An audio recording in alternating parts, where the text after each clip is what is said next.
Thank you for joining us this evening. This is the City of Aspen City Council work session for August 16th, 2022. Hello. The agenda for this evening is going to be just the item with short-term rental tax polling results and next steps.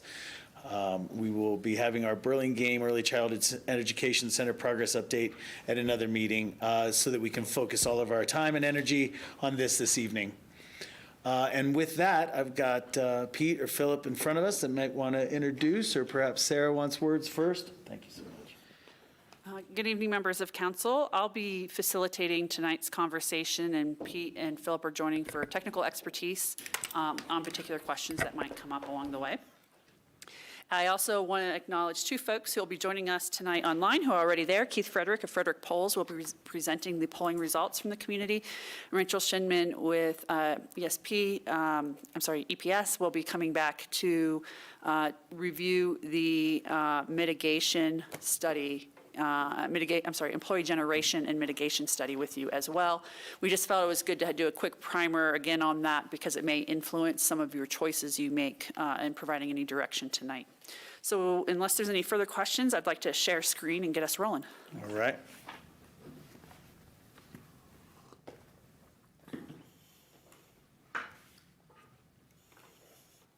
All right. I think it's important if we start out with my computer working. There we go. We're just going to do a really brief refresher of how we got to this point. And I've got these two slides a little mixed up, but if you recall, back in late of last year, you passed a moratorium on short-term rental permits because of your concerns about whether that program was really in line with the Aspen Area Community Plan and how it should go forward. I won't rehash all your reasonings. It's all documented if anyone wants to look that up.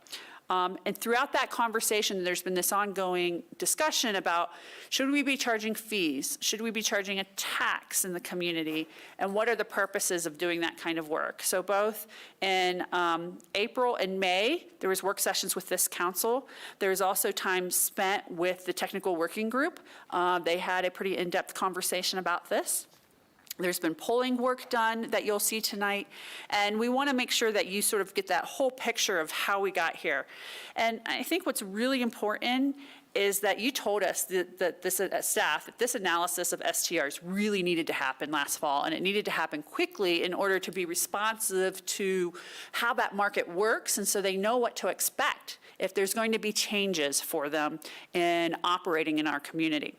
And then with that, we also had council having a pretty in-depth discussion in May saying, you know, if we're going to charge a fee associated with short-term rental permits, so we call them vacation rental permits, if you're going to charge a fee with that, what is that fee going to cover? And you told us then that that fee needs to cover what it costs to administer the code of the land use code. So the registration process, the compliance process, that portion should be covered in the fee. We brought you back what we thought that fee looked like. And then in June 28th, when you passed the final land use code amendments, you put in place that new fee that covered those program administration. It did not cover any of the other community impacts that have been under conversation in the community or at this table when setting that fee.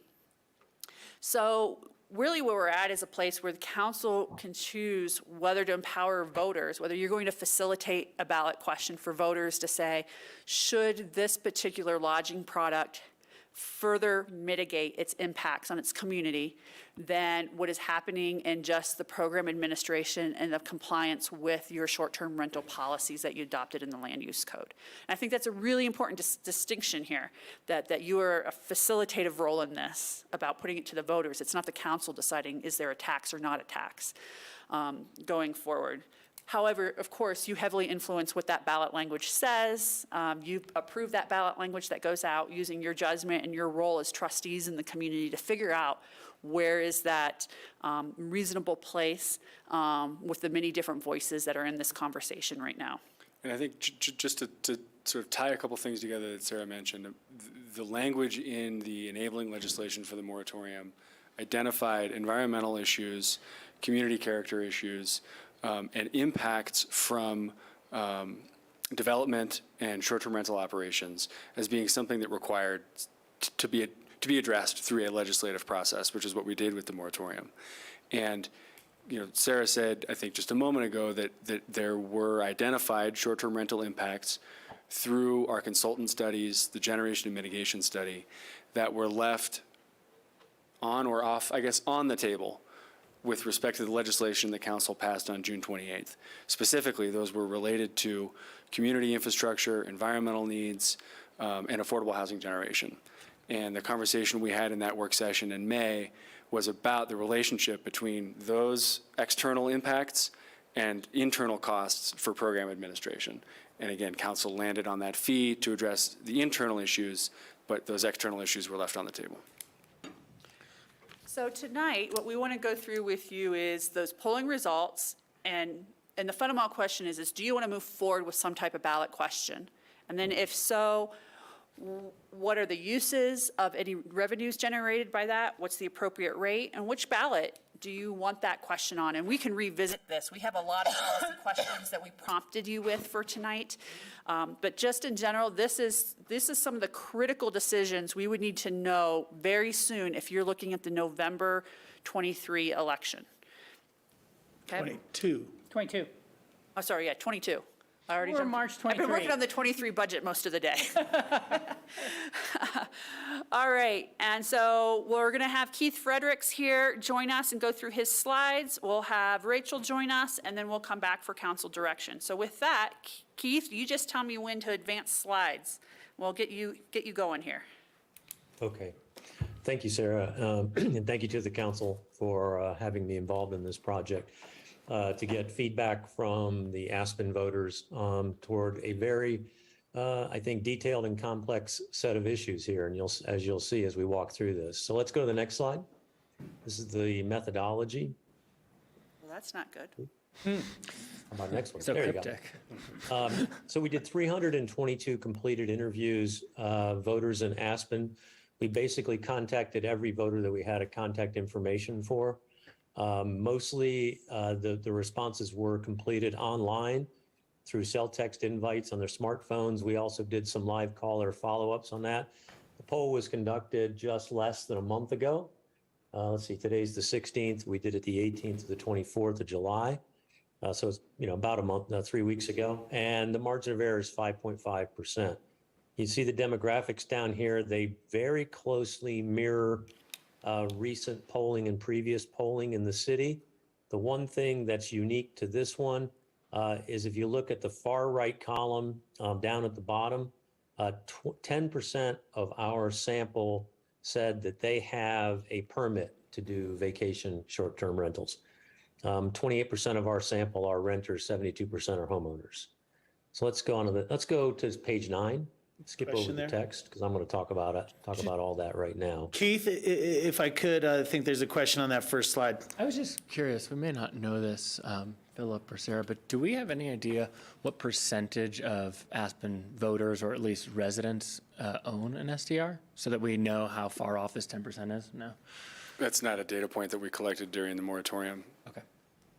But you do know how many permits you put out there, so we could take a rough guess. Yeah, but they may be 100% non-locally owned or 100% locally owned. We don't know. True. Just asking because there's such a one big person could distinction own between 10, the so yeah, opinions. So, okay. Let's Keith, go you're going to have to page tell 9. me which slide to stop on because I cannot see that page name. That Oh, page okay. It's the numbering. first one with a chart.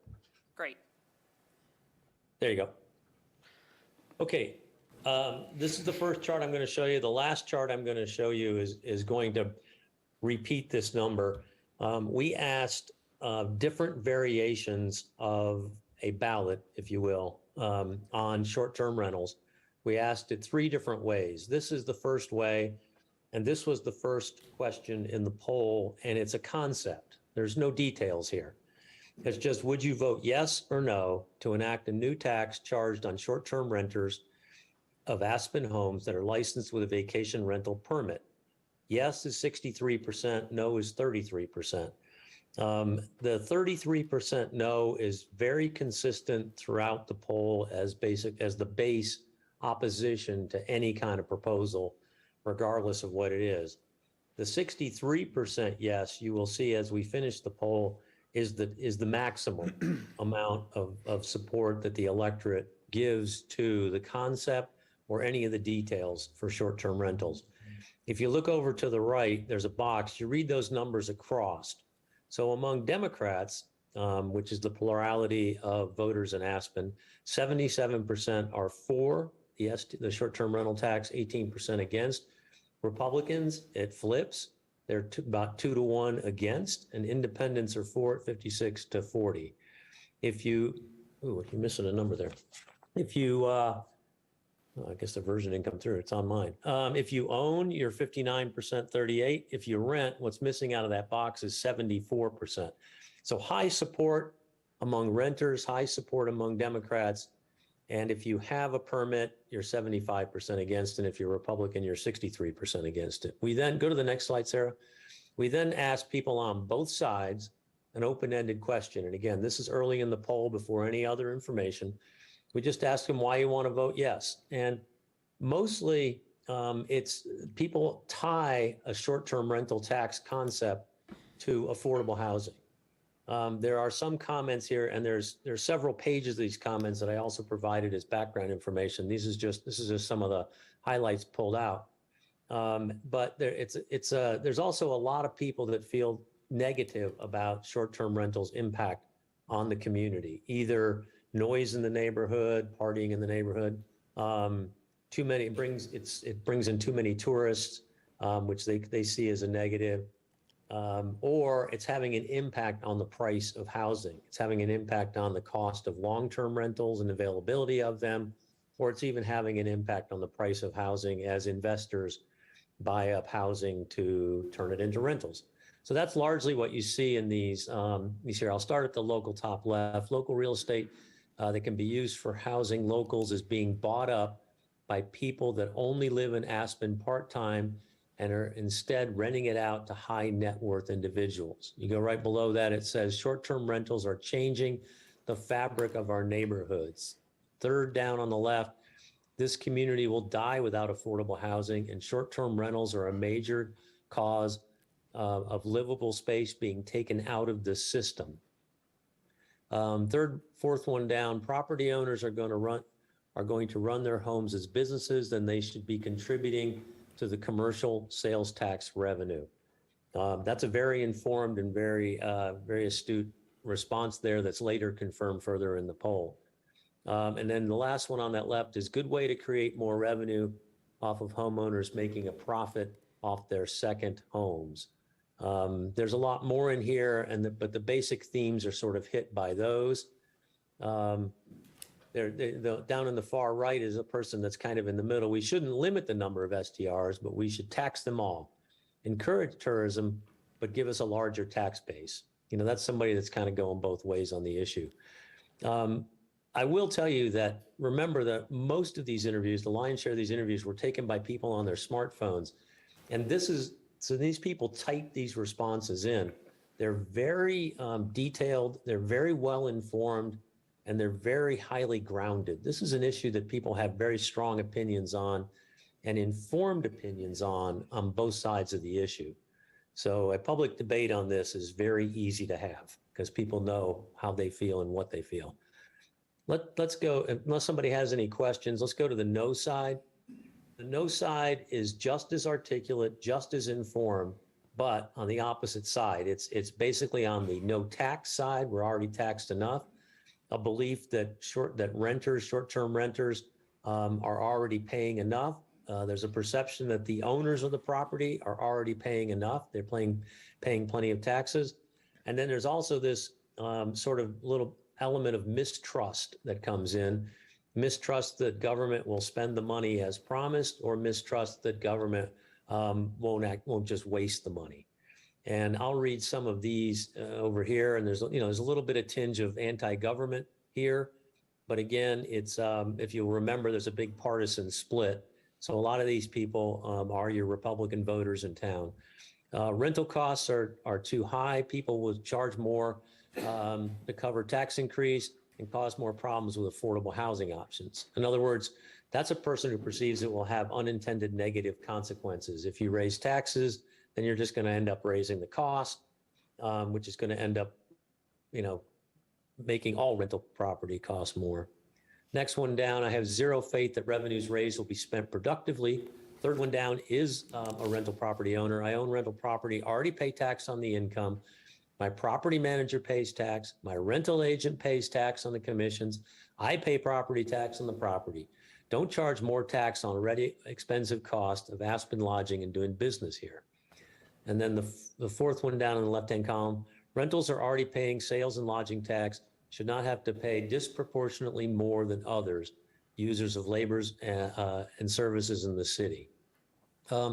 There's also some in here where they're pretty positive towards the impact of tourists and don't want to do much to try to hurt the tourism industry because it's such a driver of the economy.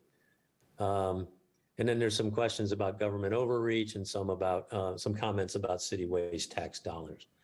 I think the bottom line out of both of these is, out of all three of the first slides, is the concept now, with no details, starts about 2-to-1 positive, but both sides are very well informed and highly articulate about why they feel like they do.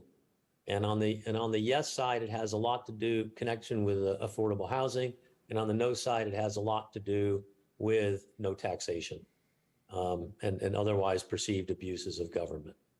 So let's go to the next slide. That's your opening salvo there. Then we introduce a ballot language vote. Now, the ballot language vote, of course, is not quite as direct and simple as the concept vote, but it also talks about a potential rate, how much money is going to be raised. So it sort of puts that taxation and money issue out front. And it also talks about potential uses of it. And I'll read you what you gave me to test. This is the text that I took directly from you. Shall the city of Aspen taxes be increased not more than $10.7 million commencing January 1, 2023, and by whatever amounts are generated annually thereafter by the imposition of an excise tax of not more than 13%. So this states a maximum level of 13% on the amount charged to any person on a nightly room rate of any accommodation or business that is required to obtain a vacation rental permit from the city. Shall the revenue generated from such tax be utilized for the purpose funding infrastructure maintenance, environmental initiatives, and affordable housing. So in other words, you've got all three of the potential uses of the money that you're considering. And then we go back to the text. With the rate of tax being allowed to increase or decrease without further voter approval, so long as the rate of taxation does not exceed 13%, and shall the city be authorized to collect, keep, and spend the revenues from such tax, any investment income therefrom, notwithstanding the limits of Article X, Section 10, Colorado Constitution. All right, so a little bit of legalese, but maximum 13%, 10.7 million, three uses of the money. Yes vote is 55, no vote is 42. If you remember back the concept, which didn't talk about how the money would be spent, did not give a rate of taxation, that was 63% yes. So this is 8 points lower and the no was 42. Again, over here on the chart, the Democrats are for it, 68%. The Republicans are against it at 73. The independents are still for it, but the margin has shrunk to nearly 50-50. Owners, same thing, right around 50-50. Renters, still strongly supportive of it at 64. And the 10% who have an STR permit are now 83% against, very strongly against it, knowing how much it would be. Any questions or comments at this point? Yes, there are. Keith, hold on one second. One question, Keith, I'm not sure this is for you, but maybe for you, Sarah, Jim. Just later on, we'll see like the desire for brevity and clarity in language. So I just want to know what's possible. I mean, if we wanted to, could we have something as simple as, shall the city of Aspen levy a 13.1% tax on short-term rentals to fund affordable housing program and associated environmental and infrastructural needs? Could it be that simple? Thank you. Not really. You do have requirements, the debrucing type requirements about being able to spend the money in the future despite, increases and et cetera. They're just requirements that we just have to be careful about. This is pretty much as simple as it can get. Pretty close. Okay. I was going to ask, I might as well follow up. Was this language already run by either our bond counsel or the financiers lawyers who tell you it's a legit question or not? We do use tax experts in Denver to assist us in our language. We have been in communication with them. I don't recall if this specific language was presented to them, but it's D. Weiser and his firm. Yeah, no, I was just thinking about the usual all caps type of ballot questions when they're financial matters and things like that. We'll clarify. Right, we didn't put that in Okay. here. This was just Okay, just discussion purposes, not how it would actually look on the ballot itself. Right. This is thank you. close. This is close. I think Keith did a little bit of wordsmithing when he took a look at what we had Yeah, I initially did. discussed with bond counsel. Yeah. I cut a few just to make it easier. Thank you. So I want to tell you though, I think, you should look at this, even though this 55 is less than the 63 on the concept, it's still a majority of voters are supporting it. And it's beyond the margin of error really of support. So, this is okay at 13% use the money for three purposes. Okay, we're going to go to the next chart. I'm going to go a little quicker, these next two, because these next two are how you spend the money. And the answer is you're better off spending it for affordable housing by itself. But if you want to do the other two, it's okay. So I asked it two different ways. This is all three of the potential uses just asked individually. So they could say yes, no, agree, disagree. Should you spend the money, any money that's raised on affordable housing, construction, purchase, preservation of workforce? 81% approve of doing that. That's 63% strongly approve. That's what the dark blue is. The light blue is 18. You add those two together, get 81. Environmental programs such as clean water quality, stormwater management, treatment, healthy streams, wildfire, greenhouse gas reduction. That's 48 plus 29 for a 77. They approve it. 48% strongly approve is a good number. That's close to 50% having a very strong opinion. And then the one that's slightly less, but still 68% approve of spending the money that way is maintenance of city infrastructure, lifestyle enhancements, pedestrian safety, bike lanes, affordable restaurant retail space for public benefit. So any of these could be included. They were included in the ballot language just before, and 55% said yes. Let's go to the next one where I ask, if you had to pick one of the three, what would it be? 63% pick affordable housing, 20% pick city infrastructure, and 16% pick environmental programs. No real difference, in any of the subgroups. So, you're better off if you can linking it just to affordable housing, but you don't, because it helps tamp down, I think, some of what the opposition says, that you can't trust the government on how they're going to spend it, and they're spending it on things that's kind of all over the map. You're better if you could do affordable housing, but you can also get away with doing all of them if you want, or any of the two. Let's go to the next set of questions because it starts to get a little more complicated here because we start to talk about how much of a tax to charge. And we asked several different questions, several different ways. So this is what we came up with. This is the first salvo here, opinion of the proposals for the STR tax rate. So we're trying to get at here kind of the concept of what will the tax, the amount of taxes is set by a goal is trying to accomplish is really what these are. So the first one is the commercial property tax revenue gap. Support or oppose setting the short-term rental tax rate to close the $4.4 million revenue gap between what hotels and lodges pay at a commercial property rate and what the 1,200 permitted short-term rental properties pay at the residential property rate. 63% support that, 34. That 63 is significant in that it matches the concept support for the short-term rental tax. So this basically gets everybody that's in favor of the tax generally to say, yeah, that's what the rate ought to be. Make the short-term rentals and residential properties pay the same commercial rate. Question for you here, Keith. Lodge is better. Yeah. Yeah. Keith, hi, this is Rachel Richards. I appreciate your work, and I think I've seen your numerous polls you've done over the years. Let me ask, was the 13% actual ballot language question asked before or after these slides?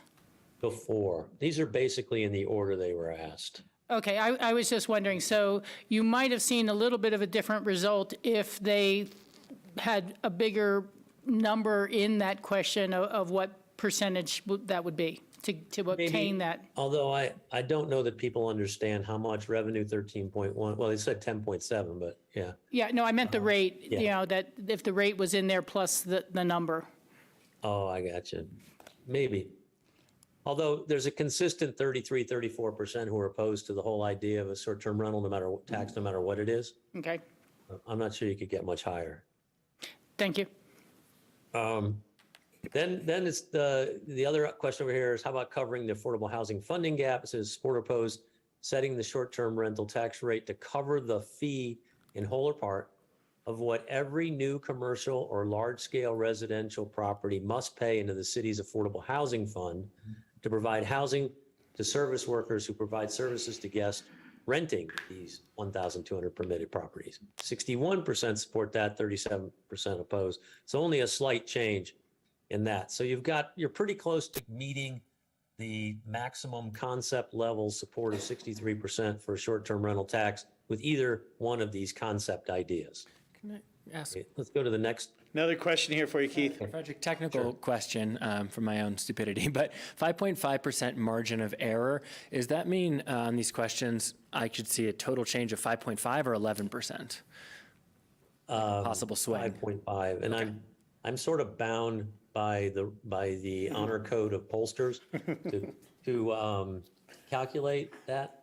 But I'll tell you, you know, that it'd be 5.5% if I did a poll in America and had 322 all across the country.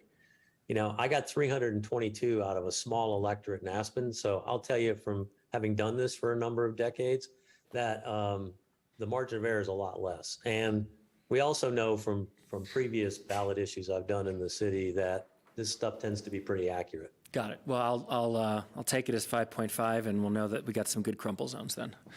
Could be as much as, but it's really more like 1 or 2 points off. I don't want to hear that. 5.5 it is. Got it.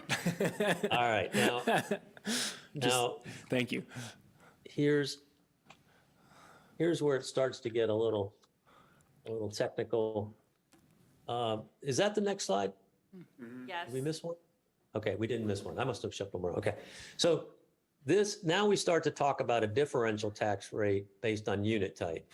And God bless your citizens of Aspen because they were able to follow all this. It's a little complex if you're not well versed on it. But it's another factor with short-term rentals. There are 3 kinds of privately owned residential properties that are permitted for STRs. Homes that owners live in for all or part of the year, homes owned by investors who are absentee owners, or condos in fully managed lodge buildings. Do you think all 3 types should be taxed at the same rate, or those rented out by investors should be taxed at a higher rate? Well, they go for absentee owners, investors, tax them at a higher rate, 63, 35. I don't know if you want to do that, but if you want to help get another bullet to help sort of support this with the public, that may be one. Let's go to the next slide because there's some other slides in here too that. Question for you on that slide. Yeah, I'm really from Jim or Pete. We've kind of talked about the legality of being able to chop these things up. Can you guys just kind of refresh my memory on what is and isn't reasonable to consider? Yes. I think if you did want to make a differentiating tax structure, as long as you use the permit types that we've proposed and now put in the municipal code, you would be able to use those structures because you're treating each one in those individual categories the same. Got it. That is the requirement. Yeah. Got it. Okay. Yeah, so last chart, they're basically giving you a green light if you want to do differential and you want to make the highest the absentee owner investors. Then we follow up with the other angle about the fully managed condos, trying to give some information. Do you think short-term rentals and condos in fully managed buildings that have a full-time staff on duty, just like hotels, should be taxed at a lower rate than other types of property the same rate? And 73% say the same rate. Okay, we didn't really try to argue one way or the other for it. So they don't really see fully managed condos as that much different from owner occupied rentals. All right, let's go. Who tax the STR onlys or the hotels in the STR? Having heard this information about taxing short-term rentals and tourism, which option do you prefer? Don't raise taxes on any Aspen lodging. I wanted to give the absolute no's an out here. Raise taxes just on short-term rentals of private property. Raise taxes on all lodging, including hotels and short-term rentals. And this gets a little bit of a hodgepodge. You get 26% who say all lodging. You get 42%, which is the plurality, which says just short-term rentals and private property. And you get 31%, which is close to your 1/3 who consistently in the poll don't want any tax for STRs or any lodging tax. So you got the 31 to 33, 34 who are always over here, no tax in the red. And among the folks who will do it, they kind of split between tax everybody, tax just the short-term rentals and private property, but they lean toward doing it on just private property. Okay, and again, I think the reason for that is because, we saw earlier that they like that 63% like closing the gap with the commercial rates that the lodges already pay. All right, this one is kind of tricky because we gave them lots of choice. Anytime you give an electorate lots of choice, you get spread out Can responses. I ask a question just on that last Quick slide? question, Keith. I'm sorry, I'm just kind of absorbing this, but on this slide, I'm wondering, because it says, having heard the information, do we remind people that hotels and lodges do pay the commercial property tax? I'm kind of wondering whether by the time they got to this question, people realize you're asking it because the lodges and hotels do pay commercial property tax. We did not do that. You're right about this question. I'm reporting this question a little out of sequence because it fit with the flow, what we're looking at. But the information that we gave them, I'll show you in a second, it's about tourism. Okay, thank you. It was really about their opinions toward tourism. So it's that first part. I never did say that they're already paying the commercial rate. Okay. I think that might influence those results if we did that, but we did not. Okay, so let me try to walk you through this because it does tell us something. So we start here, it's at the intro. Knowing that a 5.4% night tax on short-term rentals covers the $4.4 million property tax revenue gap, that's between commercials and residential, and 20% per night covers 100% of the affordable housing fund fee plus the tax revenue gap. Which of these 5 options do you support? So we give them a low, we actually give them none, but when we give them a tax, we give them a low of 5.4, which we tell them is the commercial revenue gap, the 4.4 million that 63% supported in concept, all the way to the top of 20, which is everything. It covers tax gap and 100% of the affordable housing fund. And then we give them 2 options in between, 9.6 that we tell them closes the tax gap and mitigates 1/3 of affordable housing cost, and 13%, which is what we asked in the ballot issue, closes the tax gap and mitigates the 2/3 affordable housing cost. So here's your numbers around the wheel. 28% say none at all. That's actually down a little from the 1/3 that say don't ever tax anything anytime. So, they're softening a little bit as they go through the poll. 5.4 is 17%. That's sort of the minimum.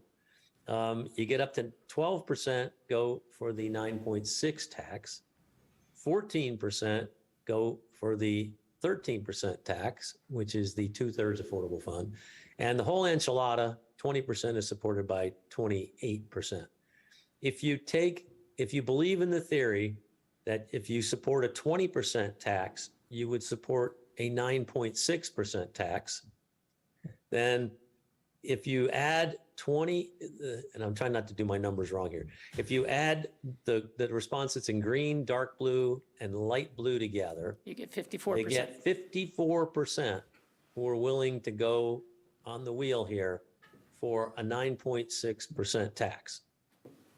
If you wanted to go, if you go lower, of course, you take that 54% up to what, 74%.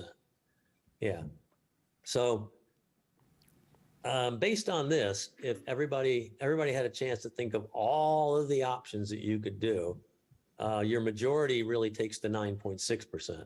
But we saw earlier when we asked the ballot language that the majority, 55%, took the 13% tax. So, you know, sometimes you give people too many choices and they make more choices than they need to. So I think you'd be safe going at 13% or 9.6. I think you'd be very, very safe going at 5.4 and just saying it's to close the commercial gap. Question for you, Keith.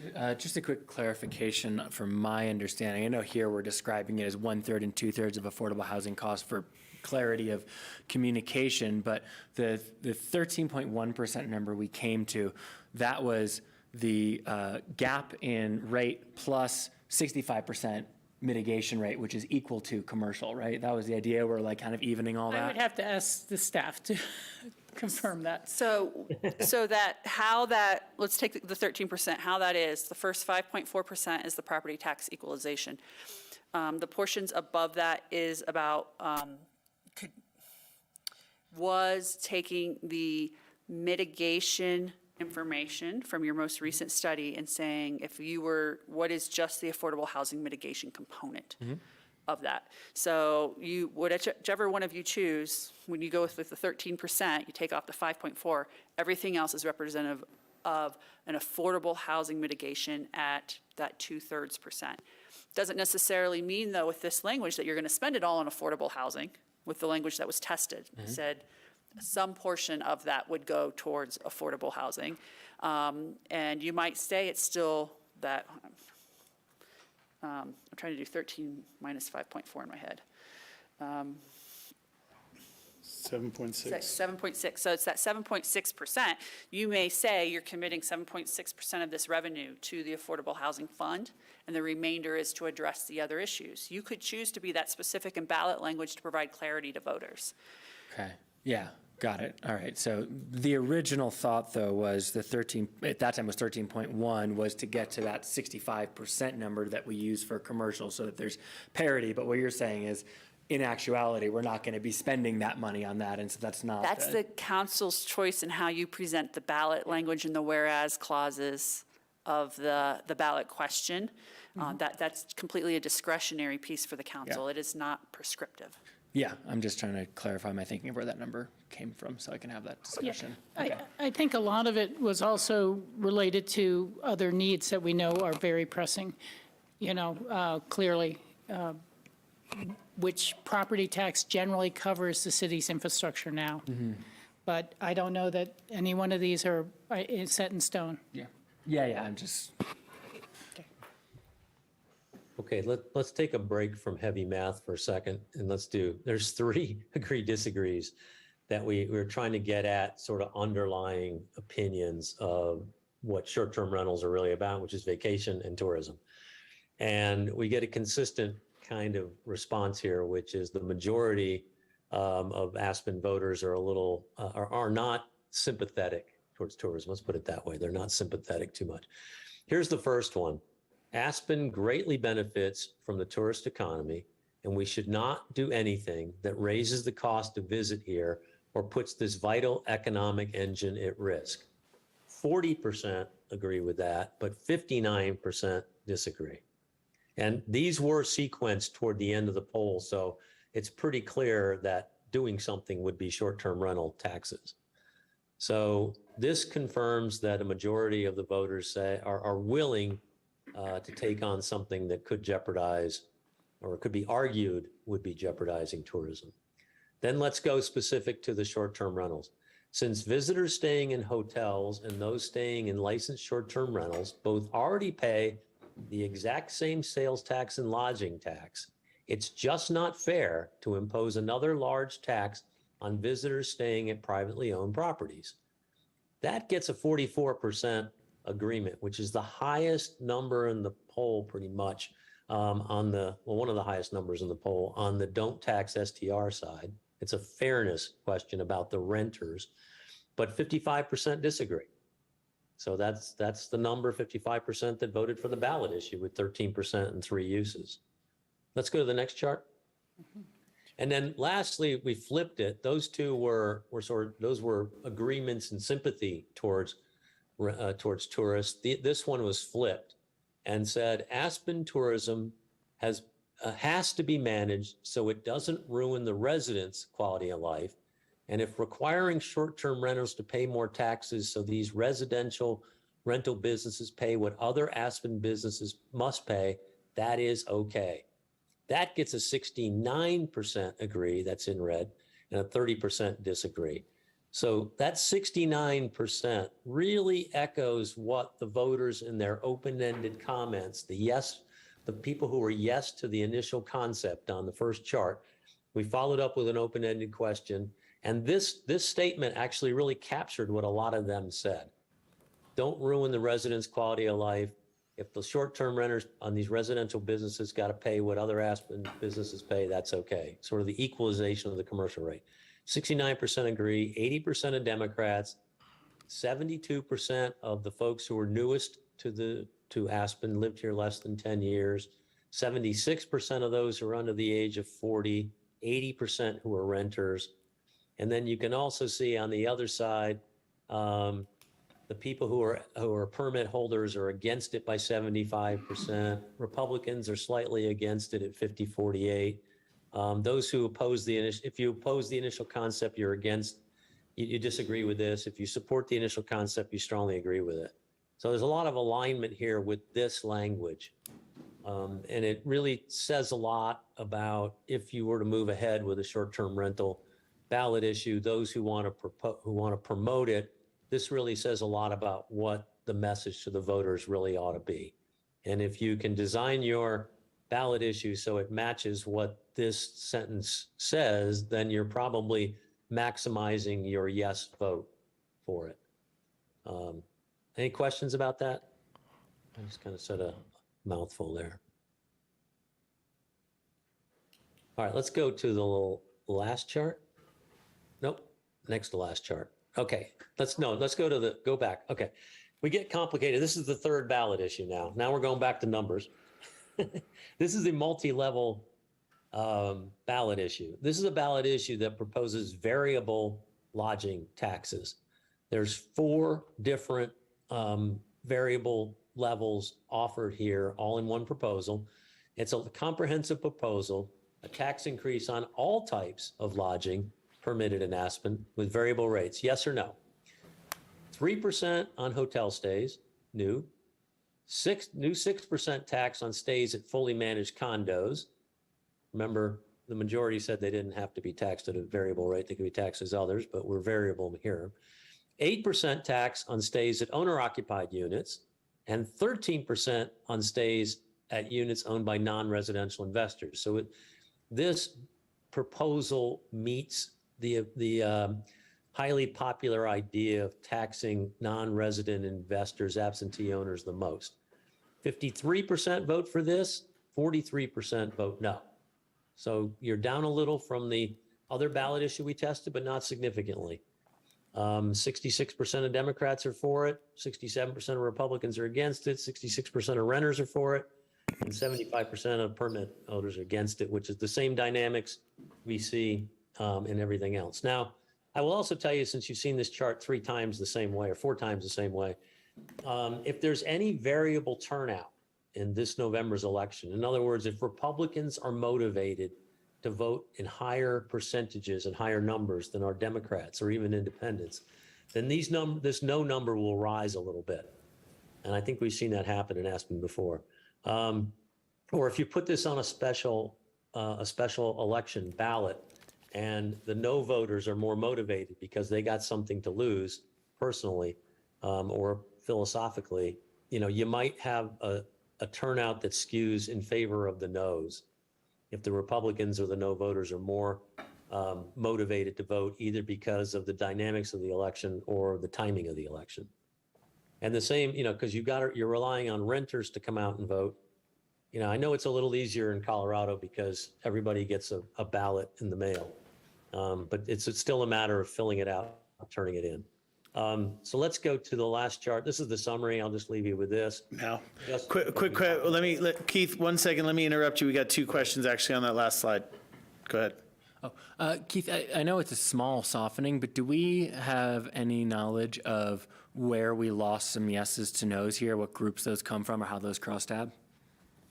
Yeah, it's a little softening among the independents and softening among the homeowners, Got it. mostly. Got it. And then second question, I know this is asking a little mystical crystal ball, but in addition to potential high Republican turnout or activation in this cycle, I would think one of the other known unknowns, correct me if I'm wrong, is just the percentage of people who own STRs. 10%, if I'm thinking about low and high turnout elections locally, is somewhere between 190 and 460 STR owners voting equals 10%. And so if it turns out that that number's higher because they're really motivated to vote and they're 83% no, that could be a really big unexpected or expected unexpected swing. Do you agree? Yes. I think the other factor that you can't really put into a poll like this is if those owners, have a network of friends or family. Yeah. Right. Because this was just one-on-one communications. Right. In an election, it's multi-layer communications. Right. Cool. Thank you. Thanks. And then one more question, maybe this goes to Jim. What is the threshold for approval for an item like this? Is it a simple majority? 50% plus 1? Okay. Plus 1. Make sure you vote, guys. You got to come up with your proposal first.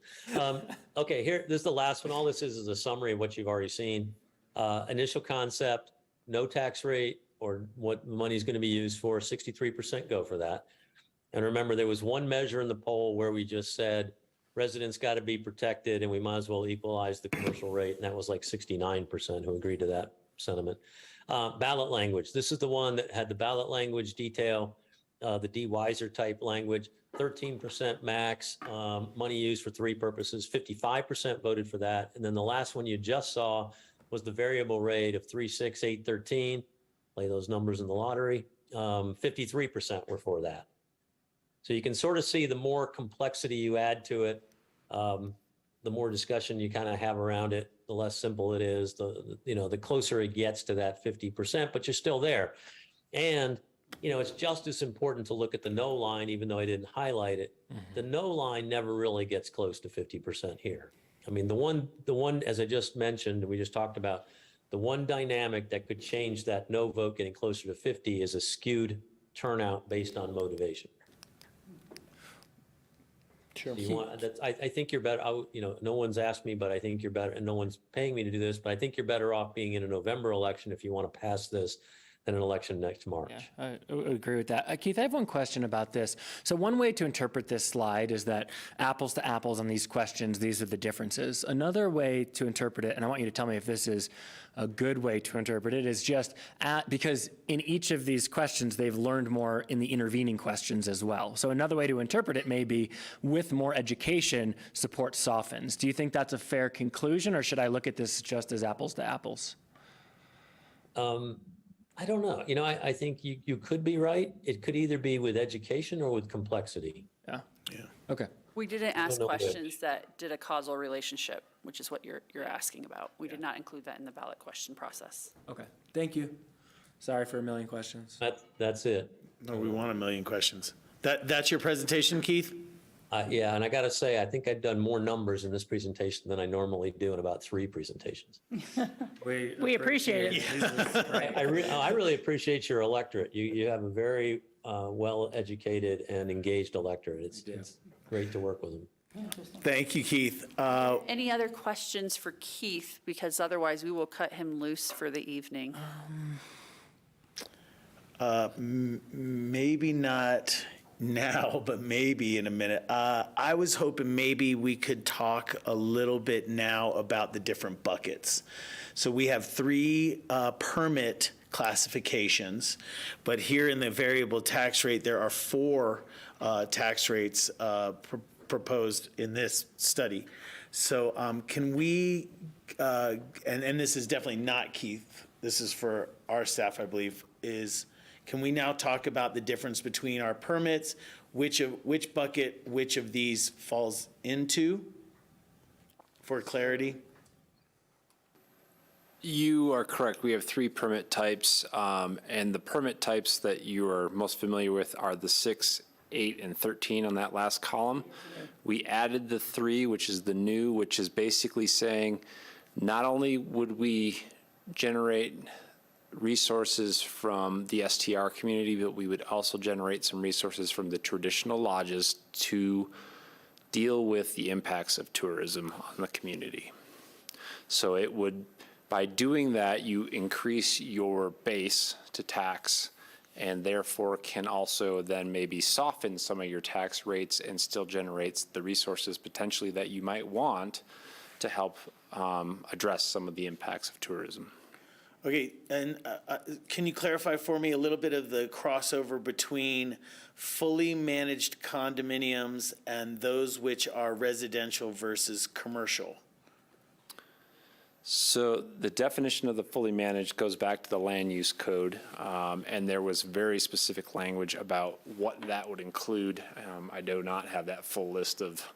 For the purposes of the polling question, fully managed condo makes reference to how we defined short-term rental lodging exempt. So that's the bucket that you created for condotels in Ordinance 9. That's what that portion of the question's asking about. Okay. All right. And that's pretty consistent across properties? Here, let me ask another question, for example. You have St. Regis. It has hotel rooms, but it also has fractional ownership. Are those both, am I right? Sure, this guy does. So the St. Regis, we would be classified as a traditional lodge.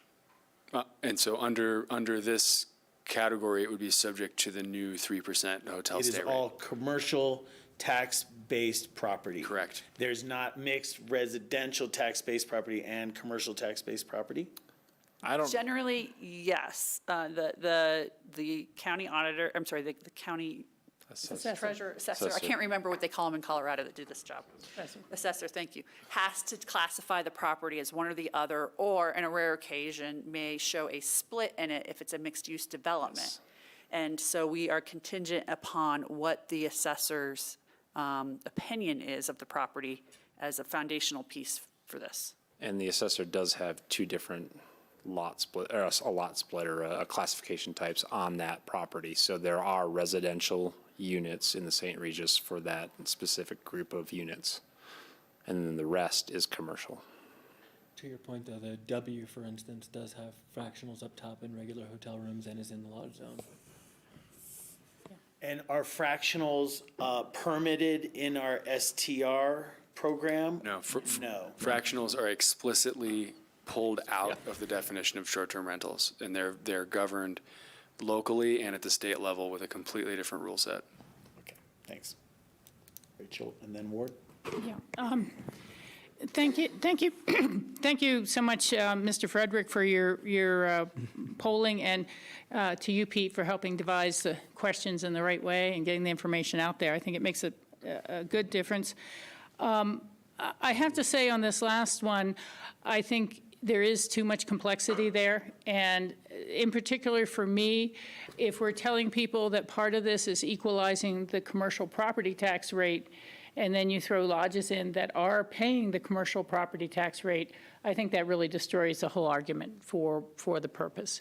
You know, it might be something a whole community would want to think about later, but it hasn't been any part of our discussions, pardon me, thus far. So I think it's good information. It's nice to ask, but I would not go there. If we did a differential rate, I would see only putting it into 2 buckets to keep it as simple as possible, and that would be homeowner residents and then all others. I just wouldn't, even if the others has 2 permit types in that category. I think you would just get far too complicated. And that's only if we were to go to a differential rate, frankly. I fully agree with going in November. I think that should be there. And while it's not necessarily a real question in this work session, we have been working on the exploration of the open space and trails tax question, and have done polling on that as well.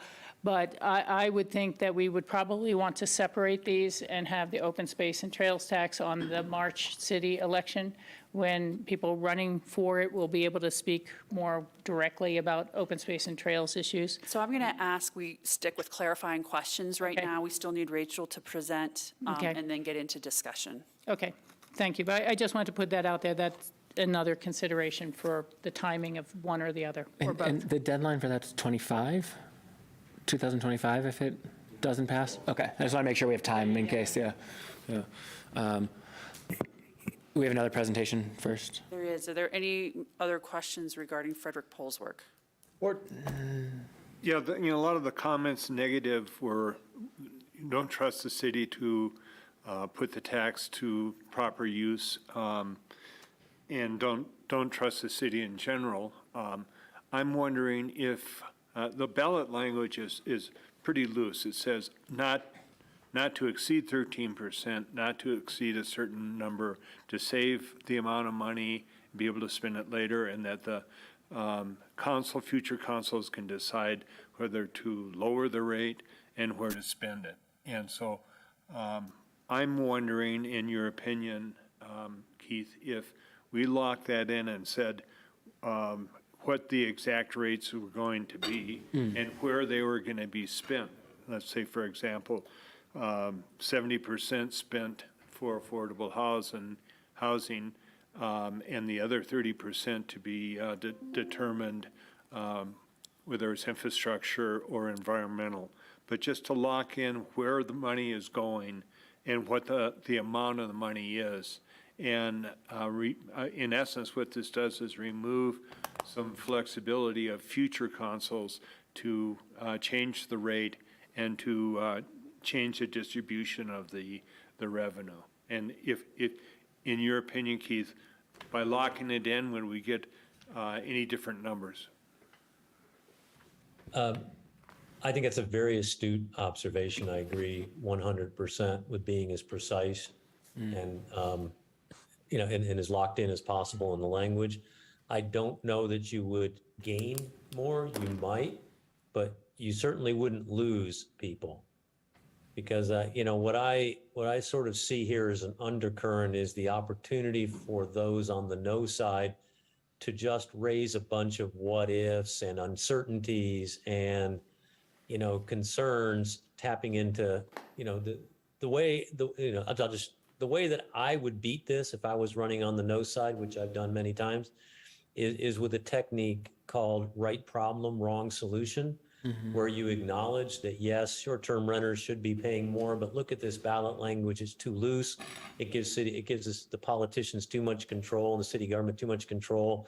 They can sort of spend the money any way they want. They can raise the tax any way they want.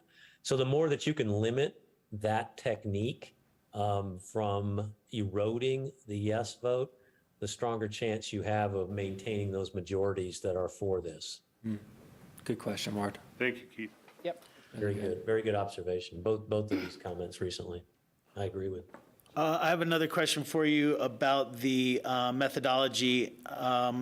322 completed interviews. Were there solicited interviews that were not completed? We sent a text invite to every single voter in the city for whom we had a contact, a cell phone contact. Got yes. one? Okay. Thank you. I feel left out. I wouldn't have answered anyway, so I feel bad. Any more questions for Keith at this time? I don't think so. Doesn't sound like it. Great. Keith, thank you so much for your assistance with this and your time tonight. Yeah, job well thanks, done. man. Super helpful. Thank you, Thanks Keith. for having me. Appreciate it. Good luck. Thank you. Thank you. Bye, Keith. All right, we're going to jump over to Rachel, and she is joining us remote. Hi, Rachel, we see you, and can you see your slide? Yeah, Great. All right, take it away. perfect. So I'm going to be doing a very quick overview of the housing need calculation that we had done as part of the fee work and then got the direction that the affordable housing piece was more desired as part of a tax program. And so we're back as part of a tax program, but the analysis is the same.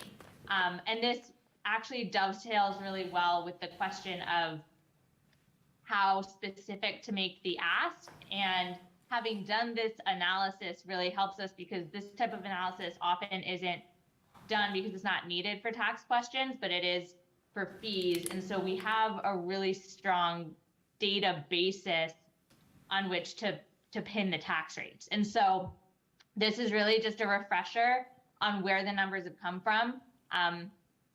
And the only difference in what you saw previously and now is that references to fees are gone. And so just a quick overview, we're looking at the impacts on affordable housing need within the city that's generated through the spending of guests in short-term rentals. So money is spent by people who come to visit Aspen, whether in restaurants and stores, for recreation, for services. That spending flows through the economy. Employees are needed based on that spending. Those employees need housing. Oftentimes they cannot afford housing locally. And so there's a gap between what the employees can afford, how much housing costs. And so the need shown in this analysis is that gap. It's not the total housing cost. It's just the gap between what new employees can afford and the cost of housing. And so on the next slide, we just see the flow of the analysis, which I just went through. So what is the level of spending, how that flows through the economy, the jobs that are generated, and then looking at those types of jobs. And so understanding how much those new employees earn and how that translates to housing need. And then the last piece of it is we actually take out the impact of a local resident household. So we're looking at the impact on housing need that's generated above and beyond the impact that would happen if that unit were just to be occupied year-round by a local household. So it's really just the net impact of guest spending. Rachel, can you slow that down for me? Can you do that again as if I'm in second grade? Yeah. Thank you. I can do it for everybody. So I come to visit Aspen. I bring my family. We stay in a short-term rental unit. We're there for 5 days. We need to eat. We need to buy some things because why not? We're going to either go skiing, hire guides to go hiking, do other recreation activities. Someone might get a haircut, go to the spa, what have you. We're spending a lot of money. That money has to go somewhere. So it doesn't just stay in that restaurant, that store. The restaurant has suppliers. They need people working at those suppliers. The store has accountants and lawyers and finance people in addition to the floor staff. Ski area has lots of employees. Service providers have lots of employees. So there's a lot of employment that's needed to support that spending. And so what we look at is based on the average spending of guests in short-term rentals, which we have from some survey data done by RRC, we use an economic impact model to essentially push that money through the economy based on how much we know is spent in retail and restaurants and all of these different sectors, and say how many jobs are supported through that spending. So that's the first level of that. And then we say, okay, what types of jobs are those? Not all of those jobs will have affordable housing needs. Most of them will. And so we look at using employment distributions for the area. So within retail, within restaurants, we know what the distribution of job types and wages is. And so we take those new jobs and we apply them to that distribution of jobs and wages. And we say, okay, how many of these jobs are people working on the floor of a store? How many of them are servers in a restaurant? How many of them are, the manager, the accountant in back of house, what have you? How much do we expect these people to earn? And then we say, well, taking that income and comparing it to the cost of housing, and this is, we actually use the current, on a different slide, the fee in lieu program to look at. So what we actually do is we take their incomes and what AMI level they would be at, and then we look at what the fee in lieu is for that AMI level, because that whole cost of housing analysis was just updated for the city. So we're just basing it on the most updated city numbers. And so then we say how much housing need is generated through the spending. So thank you. I appreciate the grade school level. I needed that. So High school level. It's pretty complex stuff. amazing. I'm getting my GED today. Using, no, she said it's high school level. Oh, wow. Yeah. You're still in second grade. All right, I'm still in second grade. So using this methodology, if we were to adopt a tax that would be meeting this at the 100% level, and I know we're not talking about this, if we were putting it all into affordable housing, is the expectation that that delta of income would allow all the employees that we're identifying here to be able to live here by having a free market home, by having a affordable housing home at a particular category if it were available? Explain that to me. So it would be the last one, the affordable home at a particular level. Got it. And the last part is key, if it were available. So what this does is this tells us how much money is needed to meet the need. At that level. It does not say those units are available. It would give us enough money based on the fee program to do something to get those units. Would it happen overnight? No. But what we're saying is that we would generate enough revenue to meet that need. Got it. Okay. Got it. Buttoned up. Thank you very much. No problem. So on the next slide, and definitely jump in if there are more questions. So this just outlines some of the numbers that were used as inputs. So like I mentioned, that spending number that came from lodging surveys. So it's just over $1,300 per unit per day. And so that's the money that we push into the economy and look at where it goes.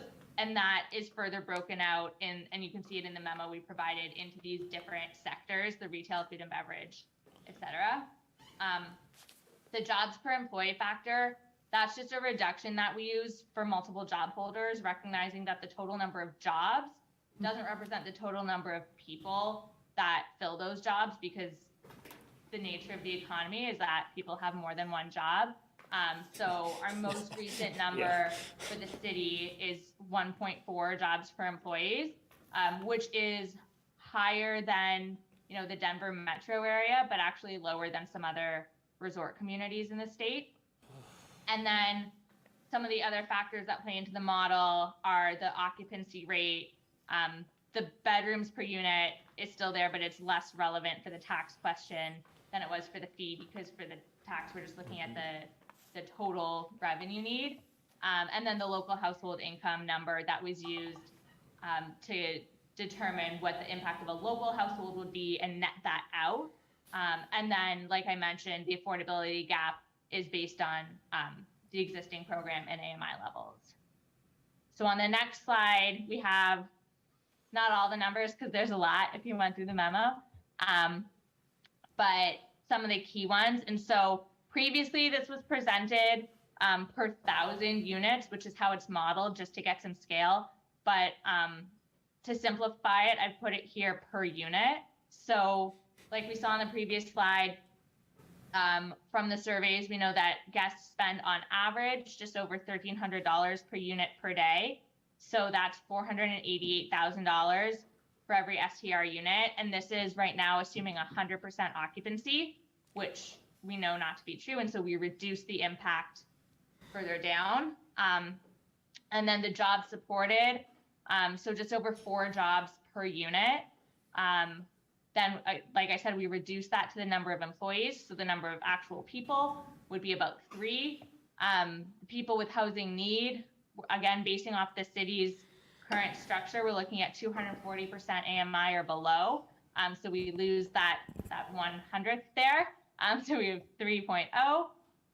And so then this need generated per unit, the almost 429,000, that's looking at those 3 employees per unit and the AMI levels that they're at, and taking the fees for those different levels, so the different categories, and putting them together. So the aggregate need generated per unit is just under 429,000. Then taking out the local household impact, the impact that we would expect based on just guest spending is just under $383,000. So that's the aggregate need to meet the gap in housing affordability for these employees. Can I just clarify one thing? So when I was reading through this, I want to make sure I'm understanding this right before I highlight it for us in the paper, but based on this analysis of working people in Aspen, 1 out of 301 are able to afford non-affordable housing is how I read this. So it's less than 1/3% of our employees. Is that accurate? Can you walk me through where? Well, 301 employees over 3.0 in terms of those who need it, right? Okay, yeah. So this is employees that are supported through the guest spending. So in the memo, it goes in a little bit more detail, and we have like the super detailed tables. So the employees in the sectors that the spending tends to happen in, so the retail, the Right. food and beverage, the services, those tend to be our lower income employees. Right. So this need is heavily skewed towards lower income jobs because those tend to be the jobs that are needed to support the spend. Right, but it's just, and I appreciate that. It's a subsection of the employees in the economy who are servicing tourists in the short-term rental space in particular. But if the argument is, we need as many people for jobs, well, only 1 out of 300 without this can actually be supported to long-term be here to facilitate those jobs. I would caution us sure from about that making jump. that assumption there, because this doesn't include all kinds of professional jobs Yeah, and no, I other understand things that would put in there. So I would say that's maybe extrapolating the data a little further than what our analysis has shown. Yeah, okay. And if you could, Rachel, as you get to the bottom, we just moved your picture up a little above it, but can you explain the revenue target per bedroom, annual revenue target? Is this just what you think they would generate on how many days, or are we back to the 362 or? Right, so some of this is remnant from the fee. The per bedroom is a little remnant, and I actually think I mislabeled those last 2 lines, so that's my apologies for that. So the annual is really the key thing, and so what we did is we took the total need, and we wouldn't expect anyone to pay that all upfront in one go because it's a lot of need. And so what we did is we annualized it over 30 years, which is sort of a typical investment horizon for, something like affordable housing development or a mortgage, what have you. And so looking at the total need generated and then annualizing that over 30 years, that would be our annual revenue target. So if we're looking at the revenue that we're looking for a tax to raise, we'd be looking at that annual number, knowing that over the time horizon, it will generate the amount that we need.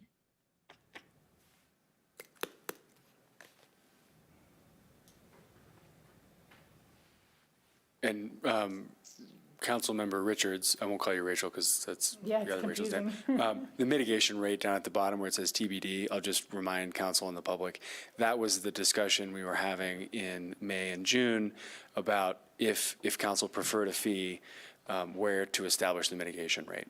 Right. And we had discussed a range during those And conversations. we decided it was not going to be in the permit fee. That's correct.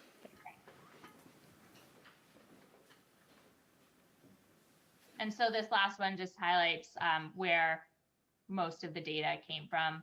And again, this is all further detailed in the memo that is in the packet.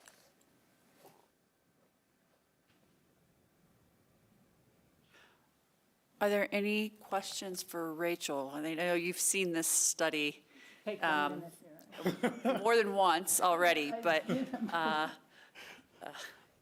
For Ms. Schinman, are there other questions for Ms. Schinman? This is great.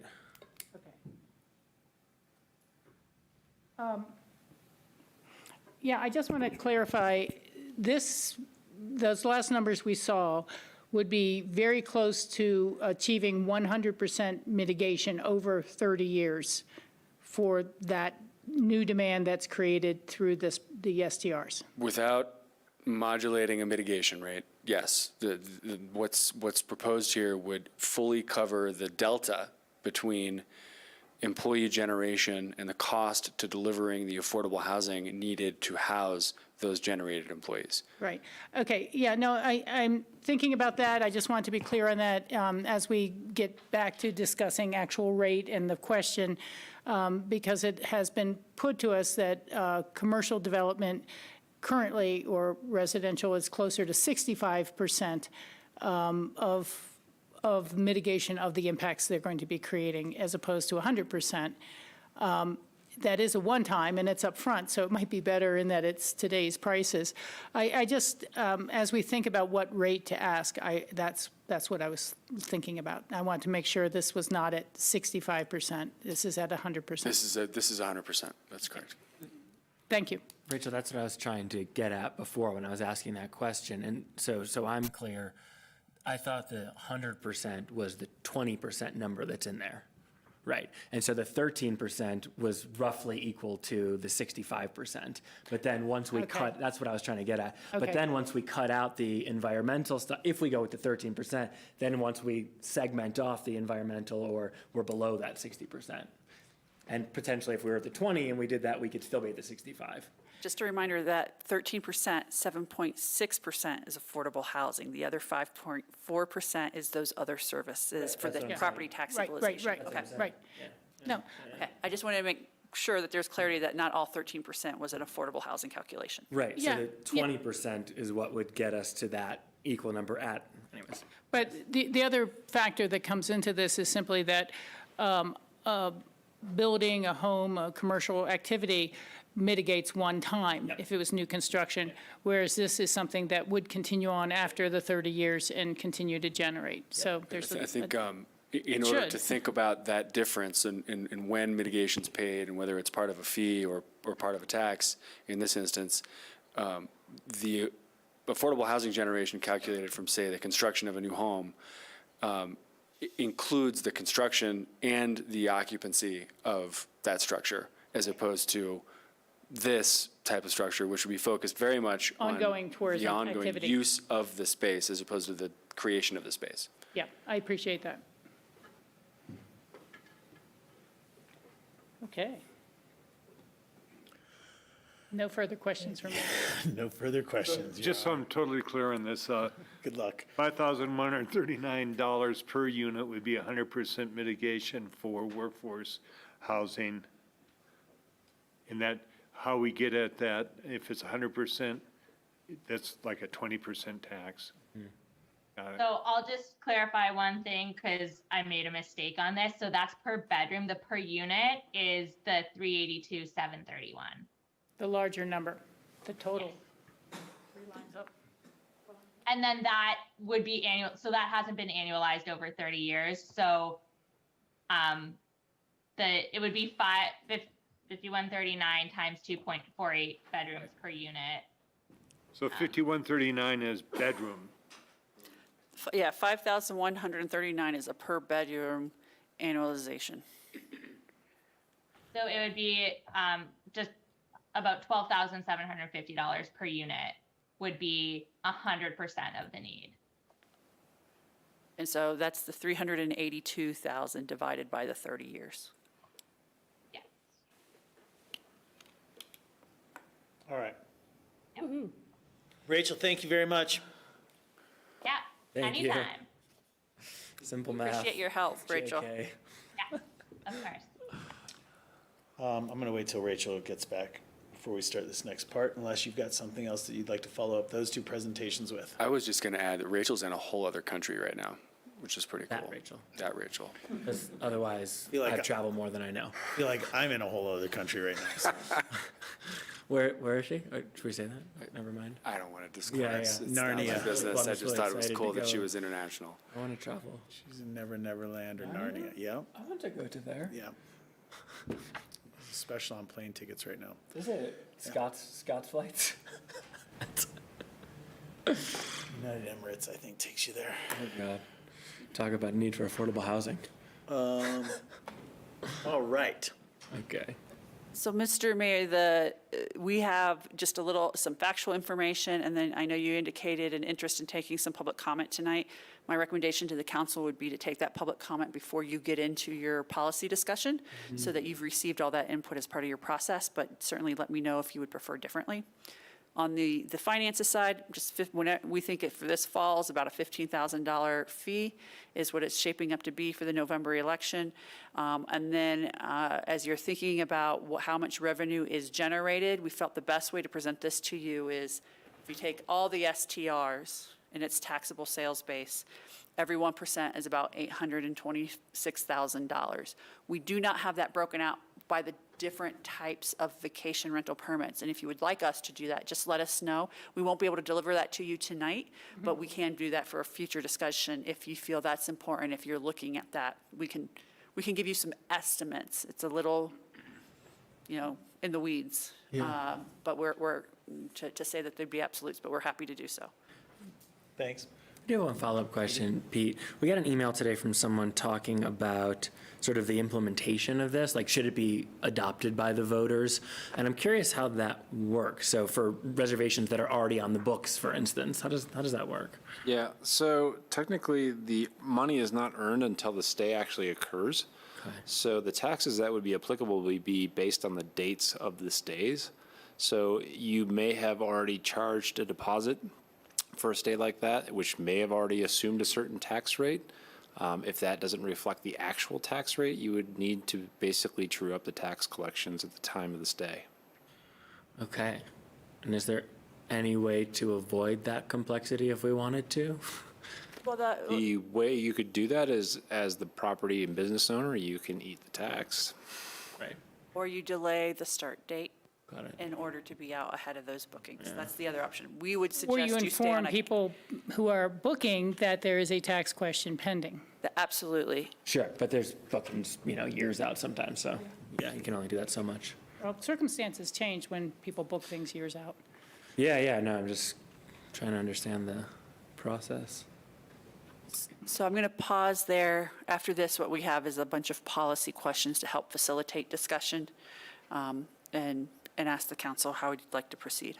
Okay. With that, then, I want to just make a nod towards the public. I want to first let everybody know that we have received a number of emails. I could go through this entire stack to name names, but that's unnecessary. I want to just say that the stack that I have here is 14 emails from the last 2 days. And there might be a few others trickling in as well. So we have a lot of information, a lot of input that we've received via email. But we have a couple people that are in our audience this evening that I think deserve a chance to share their input if they'd like to. I'm going to first say, though, that I will be limiting these comments to a strict 3 minutes. And for most of our sake, it's probably best to stick to comments that are related to what we've been talking about here tonight in specifics. We do have your comments by email already, and you are welcome to continue to email your comments as well. But with that said, I'm going to go ahead and look to the audience that's in the room right now and ask if you care to come up and make any comments. I'm going to invite you up.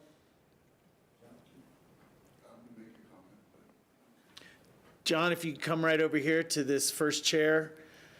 Yes, please. Make sure that the microphone light is on green. Keep the microphone in front of your face as much as possible and speak into that microphone. And like I said, I'll give you a 2-minute warning and then I'll cut you off at 3 minutes. Thanks. I don't expect to be that long. You've got plenty. And it's been interesting to listen to. and I've had different conversations with staff members and some council members about this. And I recognize that you are trying to solve a perceived problem and an imbalance that has occurred in this community. And I think that what has been proposed in terms of a new STR tax really misses the mark in who you are. I'm going to use the word penalizing. I don't know that that's what you mean, but that's the best word that comes to my mind. I would ask you to try to identify the problem that you are trying to resolve.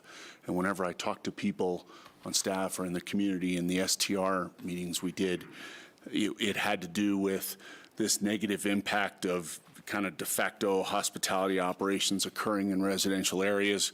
It had to do with a negative effect in some properties that seem to have been transferred from long-term employee kind of housing to more short-term residential. And yet you have proposed anyway, and proposed to the community, I think, in not a great way, this negative impact that's going to make condominium properties non-competitive with the people right next door to them. I'm going to, the Aspen Alps, which I don't know if I'm the general manager of the Aspen Alps, and we will be completely uncompetitive with people who are right next to us. And that doesn't make any sense. And ironically, I think some of the rentals and the reservations, if you will, of that you find most problematic probably aren't going to pay this tax. They're in a residential area. They're there for 30 nights or longer. They're not going to pay any tax. And they're still going to have the same effect on the community. And so I think you've missed the mark. And I think the surveyor did a nice job of supporting his points. And I think we all concede and agree that the electorate is pretty well educated about this, and they know most of these things. But I don't generally know. I didn't know at first that what was being proposed was a 13% tax on top of one that already existed. I don't know for sure if people understood that or not. But I think that the very businesses that have been supporting this community for a very long time are the businesses and the owners and the operations that are being really penalized here with this tax. And I think that it ought to be rethought. I think that if you have a case to make for important community assets, and certainly there's a case for affordable housing as a community asset, that you make that case to the entire community. You don't say, hey, would you like him to pay for it? You say, hey, should we all pay for it? That's important. I think you've received a number of other comments from people, Donnie and Chuck and stuff that I agree with. I won't rehash that, and I appreciate your time and your attention. Thanks, Joe. Thanks for coming out tonight. I don't have anything further to add to what I've already. Thanks, Donnie. I'm happy to answer questions if you have them for me. Appreciate it. I have a couple questions. Those will come up later. Maybe we can handle them at the table, and if not, then we will. Do you have any online?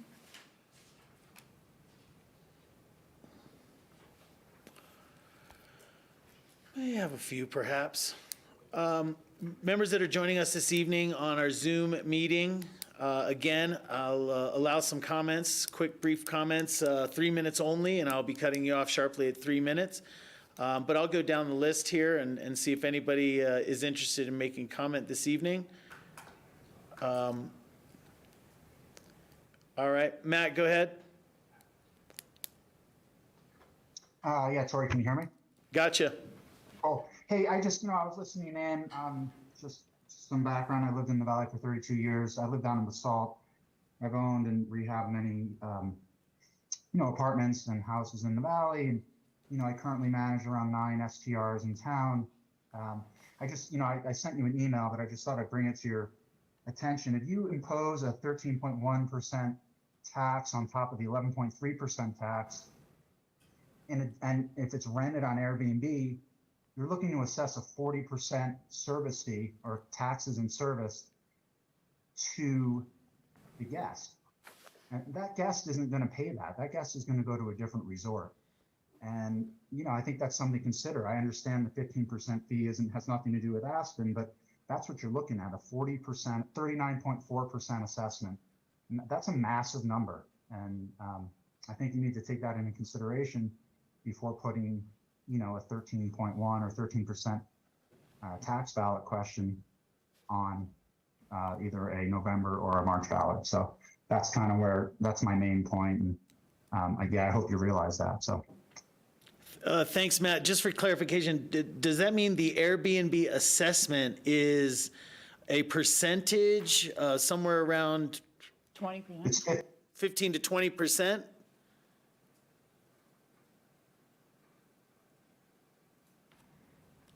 Matt, is that correct? Do you know? Sorry, I'm muted. Yeah. I was just going to say, the number that's been thrown around in this 15% range is something that some people, I guess, pay on Airbnb. Not everyone does, but that same property could be listed on another platform like a VRBO and not be subject to that fee. Right. Let's move down to, thank you, Matt. Let's move to Chuck. Chuck, are you there for a 3-minute comment, please?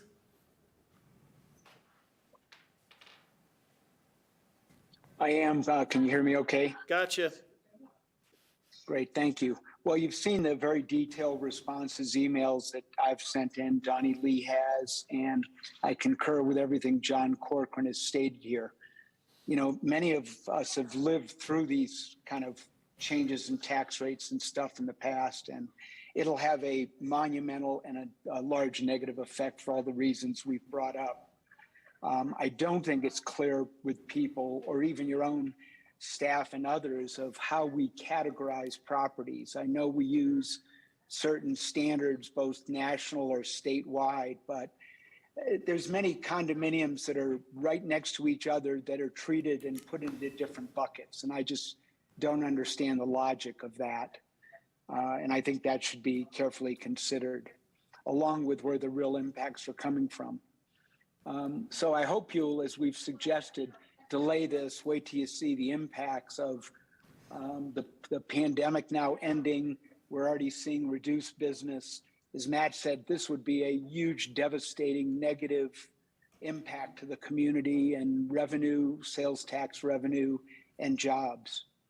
The final thing, again, hoping you're not going to impose any tax or at this time that's unfair, but you need to understand how our business operates, and I know you don't from the comments. And this happened when the 2% lodging tax was put in place years ago. What happens is, by the time the November ballot is placed and you find out the results, it's around, let's say, December 1st. We've booked, probably most of us have booked 70% of all of our winter revenue by then.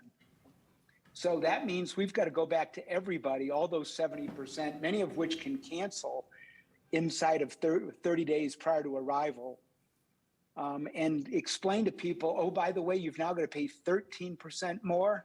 When we did the 2%, it was devastating.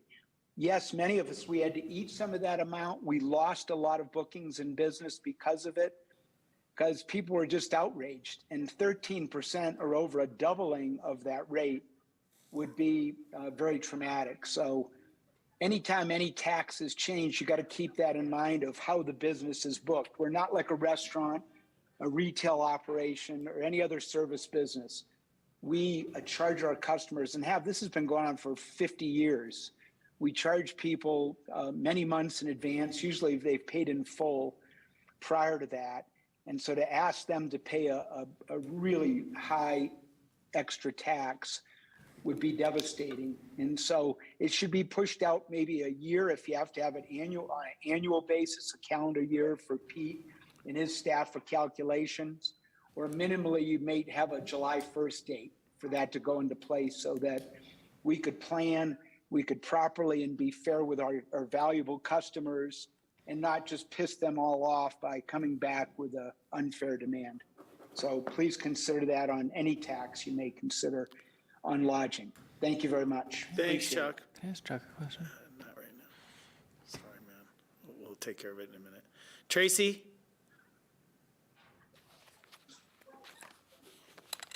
Ziska? Oh, wait, hold on, Ziska. Tracy came back. There, can you hear me now? Hi, Tracy. Yes. Hi, guys. I had a lot of things I was going to say, but I think Chuck eloquently put them about the same concerns that I have.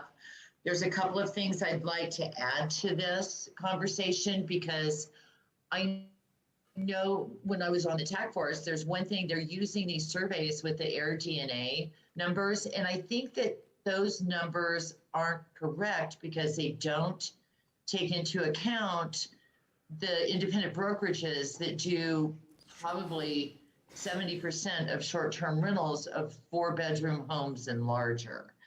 And that kind of concerns me. And part of that conversation was that a lot of people don't have that ability to give you that information. So I'm a little unclear about those numbers, and I'm a little squeamish that you're getting correct data there. And that's a conversation we've had before, but I really think that's something that should be looked at again. Another thing that I had a question about is a number of us have, a certain, and let's see, the inventory of homes, it's not like different condominiums. It's not like a hotel room. So if we do try and, like ours is non-cancelable and non-refundable, and I believe we pay our sales tax when we collect it because we consider that earned. So when you said that we're going to have to tell people that that's going to be more, that concerns me. So I'm going to need some clarification on that. But I do want to reiterate what Chuck said.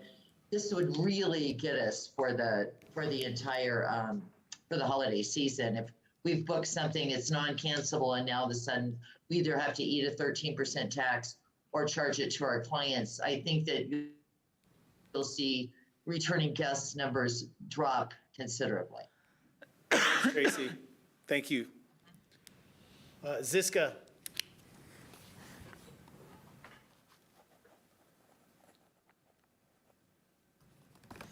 Ziska?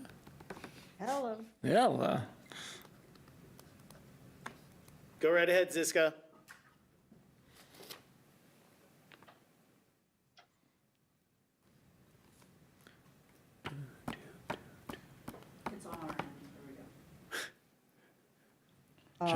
It's asking me to unmute again. Can you Got hear you. me? Yeah, we got you. Okay. What Chuck and Tracy said, absolutely agree with them. From their side, when I'm renting short-term, my take-home, my net is about 20%. When I'm renting long-term, my take-home is about 30%. The actual number is very close to being the same because the revenue is more with the short-term than it is with the long-term. But again, my actual net remains pretty much at the same level. But if I'm putting a 13%, taking that out of the 30%, that's a bite. That's a huge bite. And the HOA dues went up again this last quarter. There's special assessments all the time. They're completely unpredictable costs that keep popping up. You have to remain flexible in this to stay alive in this town because that's the way this town works. So having the ability to switch between long-term and short-term is the reason that my places have been in the rental pool for over 50 years. If I was, stuck on one or the other, I wouldn't be here. I would have had to have sold a long time ago. So it's that profit margin is a heck of a lot slimmer than the numbers would lead you to believe right off the bat. Thank you, Ziska. Thank you for calling in tonight. Appreciate you. That's all we have right now signed up. Thank you guys for your input. Did you want to clarify something, or did you have a follow-up question? I had a question for Chuck and then a couple of people in the room if they're still around, if Chuck's still around. I don't know Chuck if he is is. still on the line. Chuck, can I ask you a question? You need to just go ahead and ask. Oh, okay. All right, so if I can ask, Chuck, I'm interested in kind of sussing out this, should we or shouldn't we segment properties? And I think there's been some compelling points made, and I'll follow up with people in the room about what those should be. But to me, you probably represent the most diversity of property, and so I'm really interested in how you think about this. As far as I understand, and correct me if I'm wrong, you manage properties that would be considered a condo-tel with, full-time on-site that were designed in that way. You manage properties that have an office on site but have a diversity of use. You manage properties that do not have an office on site, and I think single-family homes as well. So in your mind, which of your properties should be taxed and which shouldn't, and why? Well, I think the historic properties that have contributed so much to this community for 50 years in supporting all the events that we gladly help support shouldn't be lumped together with some of the newer, particularly single-family homes in our 30 or 15 zone.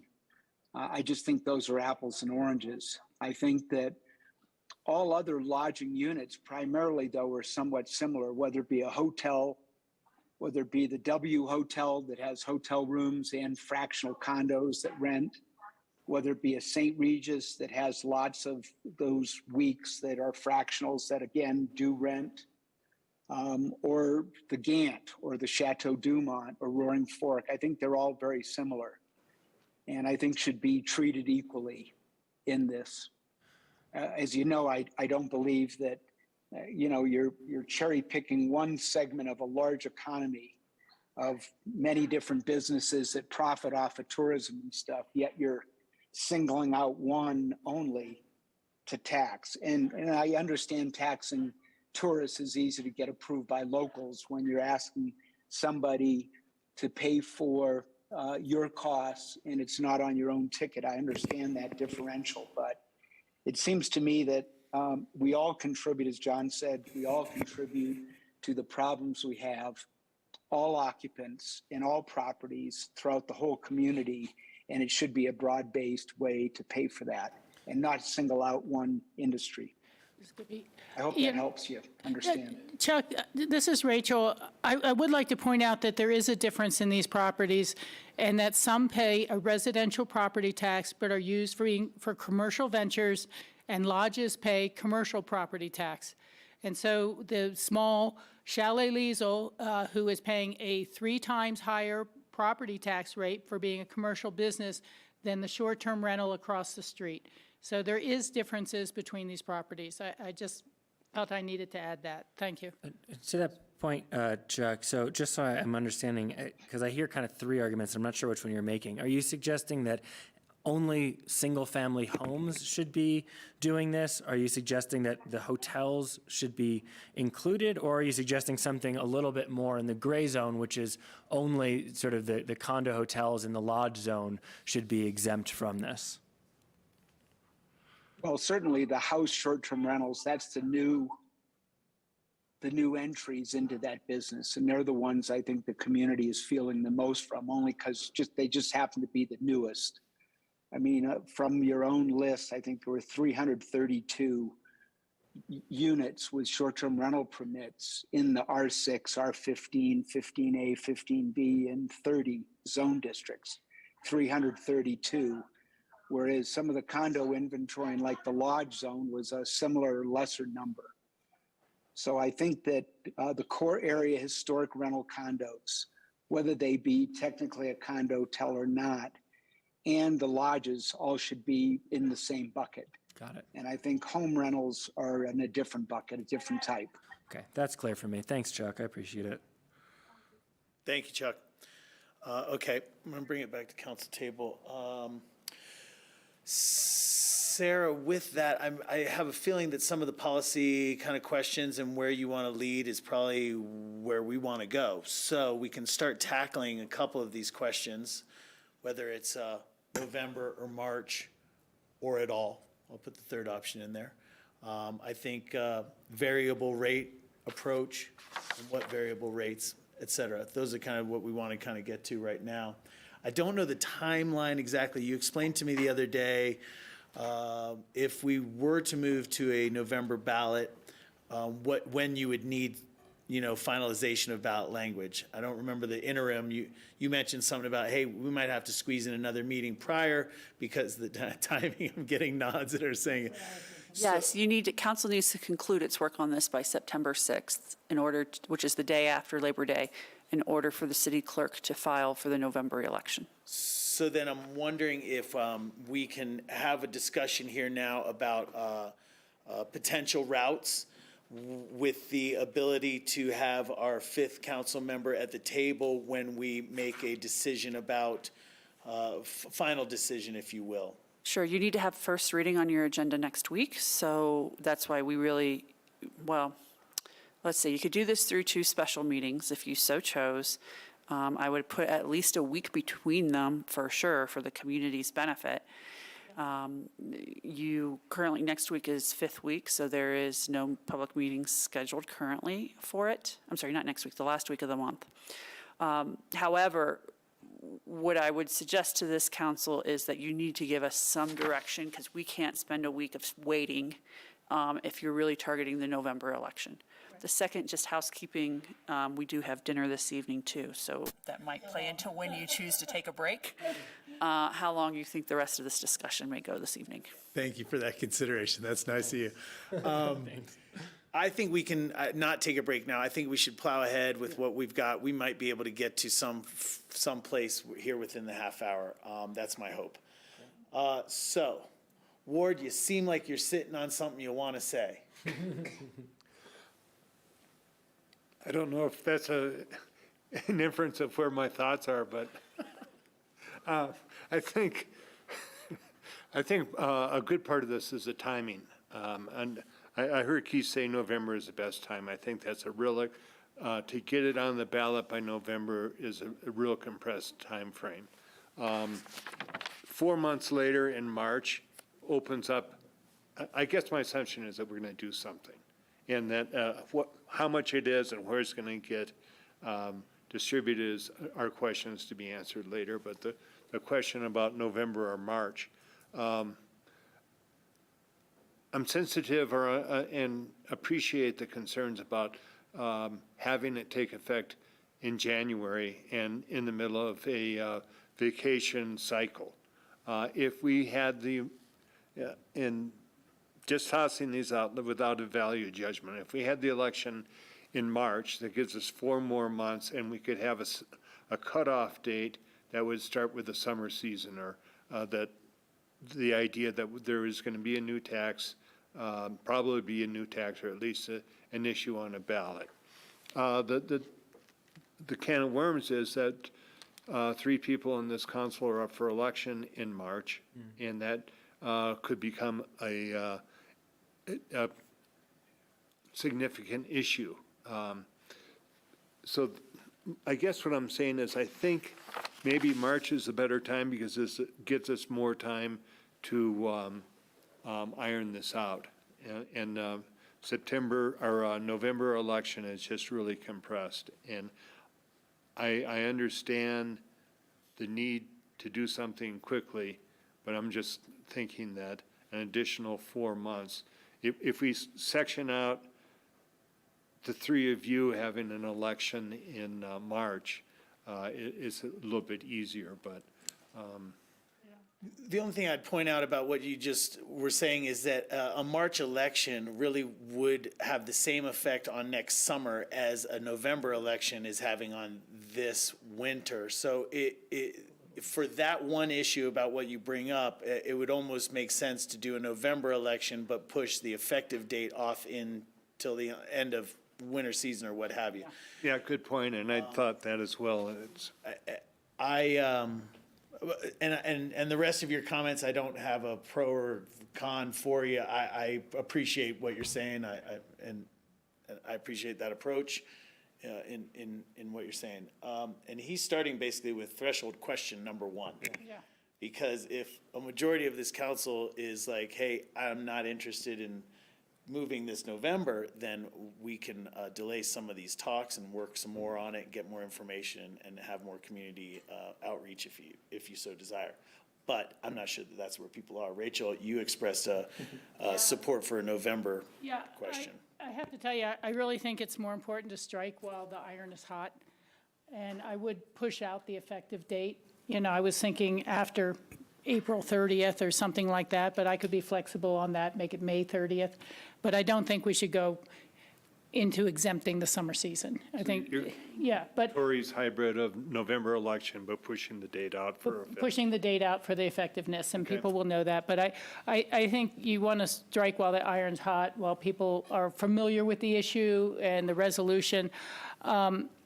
You know, I come down to this by one of the comments that our presenter made, that, you know, you need employees to support the spending. You need people to service the rooms. You need people to cook the food. And that crisis is just getting worse. It's not going to get any better anytime soon. You know, today's Colorado Sun has an interesting story about the crisis point for teachers in all of Colorado, and how in most of the state it would take somewhere to 60 to 80% of your income as a teacher to have a home.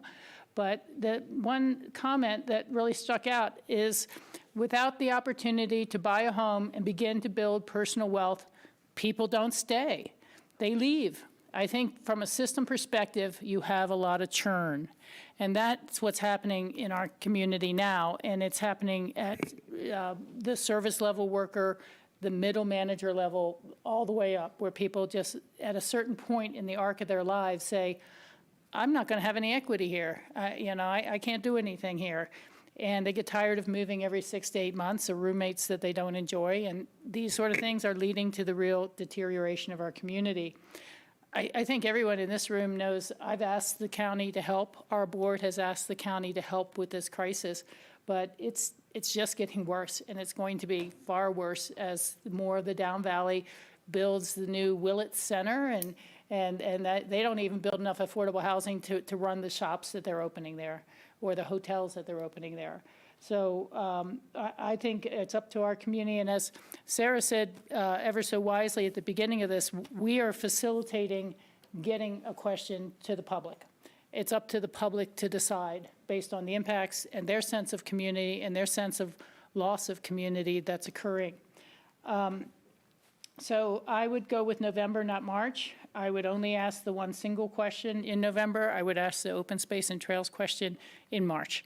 And that way candidates who are running for the seats can opine about why they would or would not support the open space and the many values that we have there. But I would not have them both on the same ballot. You know, it's going to be a busy election between governor and congresspeople and senators and, you know, just a lot going on. I don't know that we will have a effective campaign group or people willing to step up and wanting to put together a message on this and pay for ads. And, you know, it can cost $15,000, $20,000. I would anticipate that there'll be an opposition campaign, no matter what we put on it. And we're looking at some really nice poll numbers here, not overwhelming, but nice. But once you start having a prolonged letter writing campaign and ads and things like that, I think you start to lose some of your percentage. And I think that what we've not discussed, but we should discuss, for me, I'm into the keep it simple, stupid type of philosophy.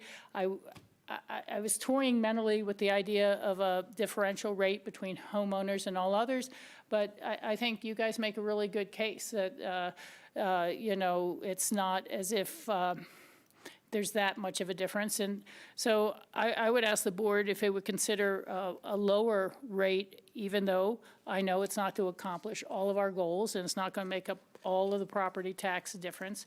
But I personally think asking a ballot question that really lands under 10% is a good idea, something like a 9%. And that, you know, half a loaf is better than no loaf at all. You can overshoot on these things. And so that's where I would land on it, is not doing differential permit types, not including lodges which pay the commercial property tax rate, and going with some rate that's even a bit lower than what we saw before and what most of the pollsters saw before. The people who responded, I think that would be well invested.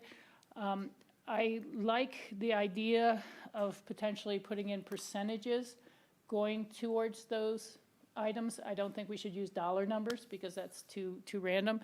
And I think we could tell the public that we're going to spend, and I'm just guessing here, 65% housing, 35% other needs, or 70-30, something like that, and put that in there as how it would be done and where they can intend the money to go to. So those are kind of my overall thoughts, and I think that if we kept it as simple as those things, maybe we won't have to have a whole bunch of special meetings, and I think it'd be fairly easy to promote. Now, I'm going to be the first to say that does not take care of all the stormwater systems that we have failing under the city streets, or the electric system, which totally needs to be overdone, and any number of other community needs. We have a landfill that has 7 years life left on it, and really getting the composting programs up and some more of the construction demolition necessity components. Those are important. Those are just as important as housing in its way. You can't have all the housing and then have the streets falling apart. You can't have the streets falling apart, but perfect, but no housing. So I think it's got to be to covering more of those needs. And the last thing I'll say, I think I've answered most of the questions, but when we were going through the Wheeler-Rhett discussions, we looked at all the different pots of city need of funding that we don't have, that are longer-term needs. And maybe we're like the HOA that hasn't charged itself enough or hasn't spent itself enough. And I've even asked the question of our board, are there programs we need to cut back? Are there things we're simply not going to have the employees to do in the future? Whether it's hours at the ARC or levels of trail maintenance, because the housing crisis is going to bite everyone, no matter what efforts they put into it. And we've all put a lot of effort into it. So that's where I'm at. Rachel, can I ask just for Sure. clarification? You said to exclude commercial, does that include like The existing lodging that pay commercial property tax rate. I understand the November extending the effective date, a lower rate of 9%, locking in where it's going, but I'm just unclear on the, are we excluding the condo hotels? No, I was not, anyone with a STR permit, and the condo hotels now get a type of STR permit. So it would not be excluding, but it would be a lower than the 13% that we had been looking at. Thank you. Thanks, Rachel. Skippy, if you want to just kind of do a brief overview of where you're sitting at this point, like Rachel did, that'd be great, and then we'll actually get into the teeth of it a little bit more. Brief overview, kind of coming in, and I still feel right about this after the discussion. The areas that feel good to me are moving for the November ballot. I came in thinking that the 13.1% is the right balance. I still think it is. I totally agree with Rachel. The keep it simple, stupid, I think is the way to go as much as is possible.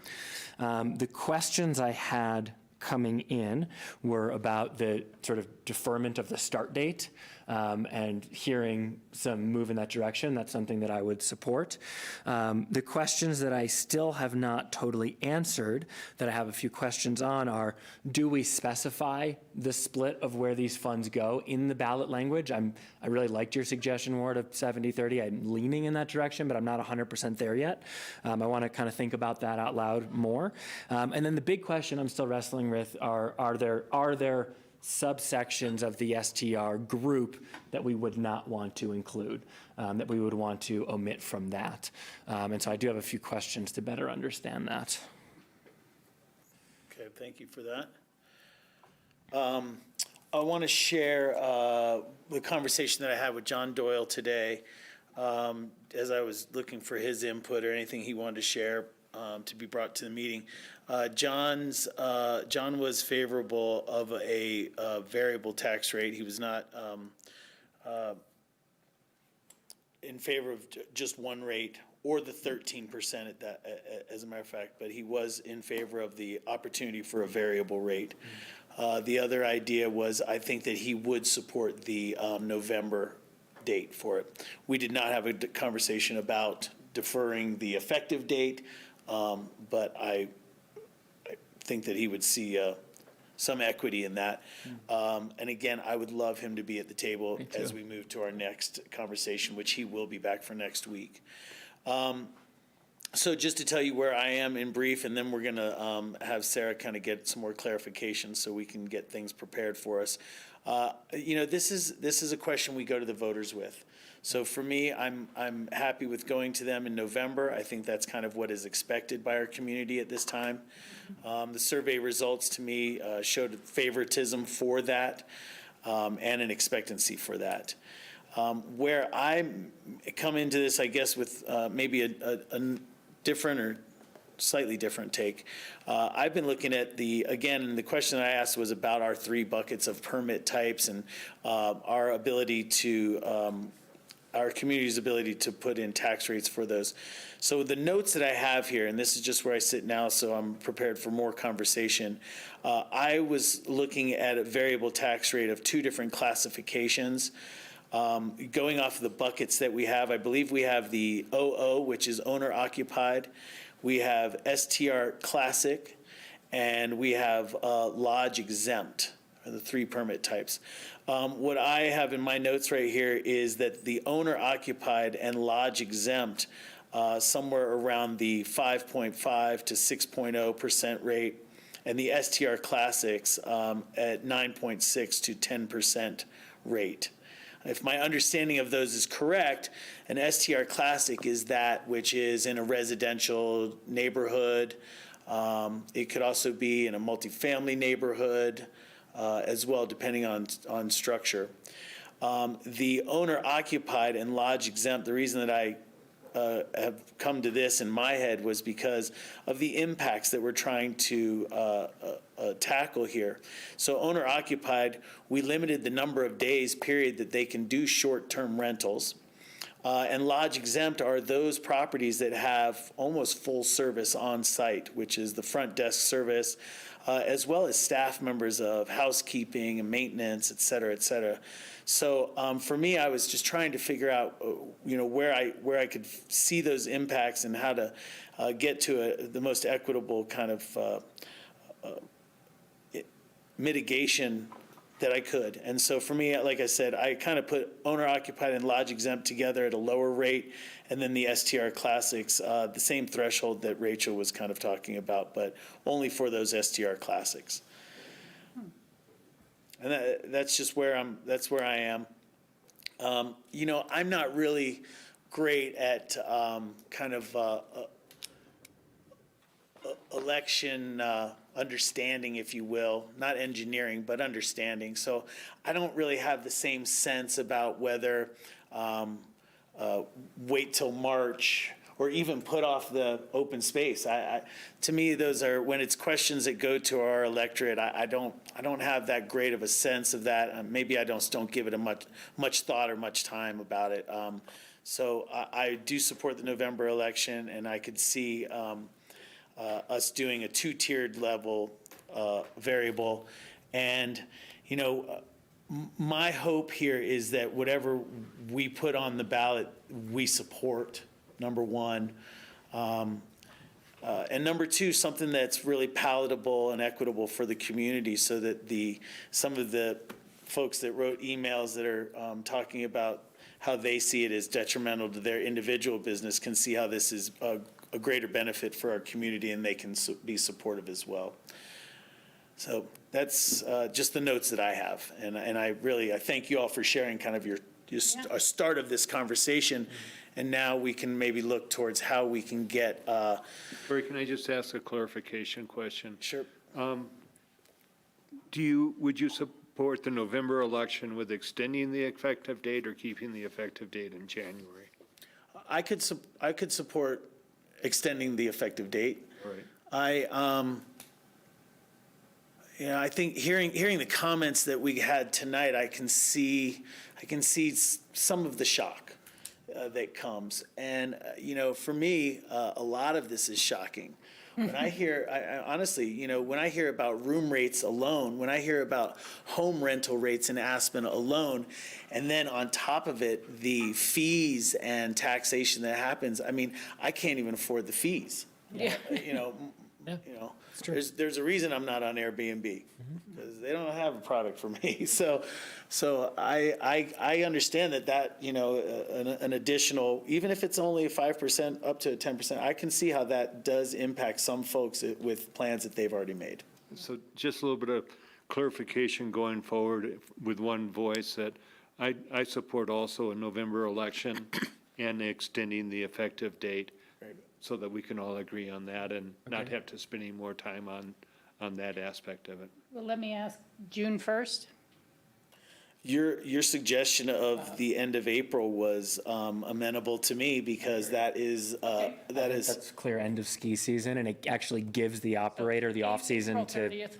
yeah, I think that's right. I think we would typically do it commencing in that situation, May 1st. May 1, right. Sure. I think that's, For sure, whatever, Yeah. however we do it. I think that's the right way to do it, right? And Okay. it definitely sounds like there's consensus on November. And if May 1st is the date you look at, then May 1st. And that's fine. I just have to say, Tori, I like the way you're rolling with that. I like your suggestion, and it was maybe earlier in the discussion, I'd said, well, I could see owner-occupied as one category and all others as another. I didn't really think about adding the lodge exempt in there, but you are right that they are concentrated primarily in the lodge district where we want them. They don't have the dispersed out in residential neighborhood impacts quite the same way. And again, I know we had set, quote, revenue targets that everyone would like to see fulfilled, but there's also something known as the jaws of public acceptance. And, I think that makes a lot of sense to go with like a 9 and a 6. Or, something like that. You could do 9 and 7, but I could see doing something like that. I wouldn't want to get it complicated any further than that, those two. Right. And when we were looking at the survey results and the slides, I enjoyed the 4-tiered variable rate. That made a lot of sense to me. It didn't seem like the electorate, or at least those that were polled, carried their understanding through to that level, and there was some diminishment of support there that I didn't understand. So I can see keeping it simpler. I will say that the pie graph that they showed for that 4-variable tiered rate was one of the most colorful and enjoyable pie charts that I've seen in a long time. But other than that, I couldn't make much more sense. We're gonna bust that when we get into budget in October. Yeah. Board? Yeah, I also like a surgical approach, but I don't know that that surgical approach of having that colorful pie chart is the best way. So I agree with the KISS approach, but I think a compelling argument has been made for exempting the lodges from this, that I can see a 2-level owner-occupied and classic, and a lot higher to the classic, and the owner-occupied have already limited to 120 days of rentals. But my feeling is that the condo hotels and the traditional lodges have supported this community for 50 years. And I've been convinced in my mind that it's best to exempt that from a new tax, but to certainly the LLC classic should be paying the highest premium, and the owner-occupied a lesser rate. That's where I'm coming down, but I would exclude that STR category of the lodge exempt. Ward, I'll try to convince you otherwise. I wouldn't expect anything else. If at all possible. Well, in a lot of ways, this is going to come back down to the revenue. and what we can do or can't do. And we're already talking about going down to 9% and 6%. So we can see that number that they said would raise going down quite a bit for accomplishing any of the multitude of needs and goals. But the biggest argument is simply that the condo hotels pay residential property tax rates. They don't pay commercial property tax rates. And residential property tax rates, whether it's a neighborhood in Greenwood Village on the Front Range or down in Glenwood Springs, they never pay for the city's infrastructure. Residential property tax rates are so low in the state, they don't ever cover infrastructure. And so the people in the Gant and the Aspen Square and all these other properties are going to want to see their roads paved, and they want to see us fix this storm system drainage and those issues. So that's the only reason. I realize that they are operating as a business, a condo hotel, but they are not paying, and a great many of them are not going to be owners, residents. They are LLC owners in the condo hotel properties. So there is a differentiation there, and I think they should be included. I'm a firm believer in one voice. I feel pretty strongly about exempting the lodges. I can see But let's be clear, lodges are different from condo hotels. Well, the lodge exempt STR type, if we just keep it that simple. Okay. And that the owner occupied, I could see at a 6% or 7%, and double that for the classic, for the R16 and R15, those that foundationally, at the beginning when I started writing my notes, that we should be taxing that, what's causing the impact. And I think the increased impact isn't from the traditional lodging core. I think it's from the new commercial operations in residential neighborhoods. And that's where I think we should try to be focusing. And I'm not going to dig my heels in on this, but that's where my logic is that we should exempt those that have been supporting this economy for 50 years. And I think that by putting another tax on those, that it does create, particularly against the hotels, it creates an unlevel playing field. And just as it creates an unlevel playing field for the commercial operations in residential neighborhoods, not to be paying mitigation. It's just not fair that they're not being mitigated. So that's where I am, is that the classics should be paying probably double what the owner-occupied rate is, and that by having a segmented rate, maybe the revenues come out to be the same, but they're just distributed differently. Input on this, and then we'll move forward. I mean, I'm sensitive to the arguments that have been made via email around the condo hotels, and I still need to understand it a little better, because I am open to segmenting those with a little bit more understanding. But I would just add, we have to be aware of the complexity within the lodge zone district. It's not as though it's all condo hotels. It is a large number, a significant number, if not a majority, that are multifamily residential that once housed long-term individuals that were first displaced by STR use and now are primarily vacant, but still have that impact from initial STR use, not to mention the compounding nature of the property tax. So it's not that simple. That said, I do want to understand this a bit better, because I am open to what you said, Ward. Just so I'm super clear, are there any qualified STR properties within the lodging exempt zone district that pay commercial lodging tax?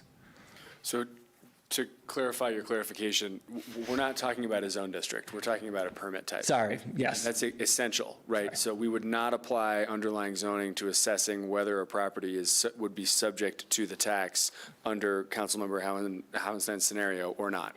We would be basing it on what type of permit they're eligible Yes. for. So are there any who would qualify for the short-term rental lodging exempt STR permit who pay commercial tax?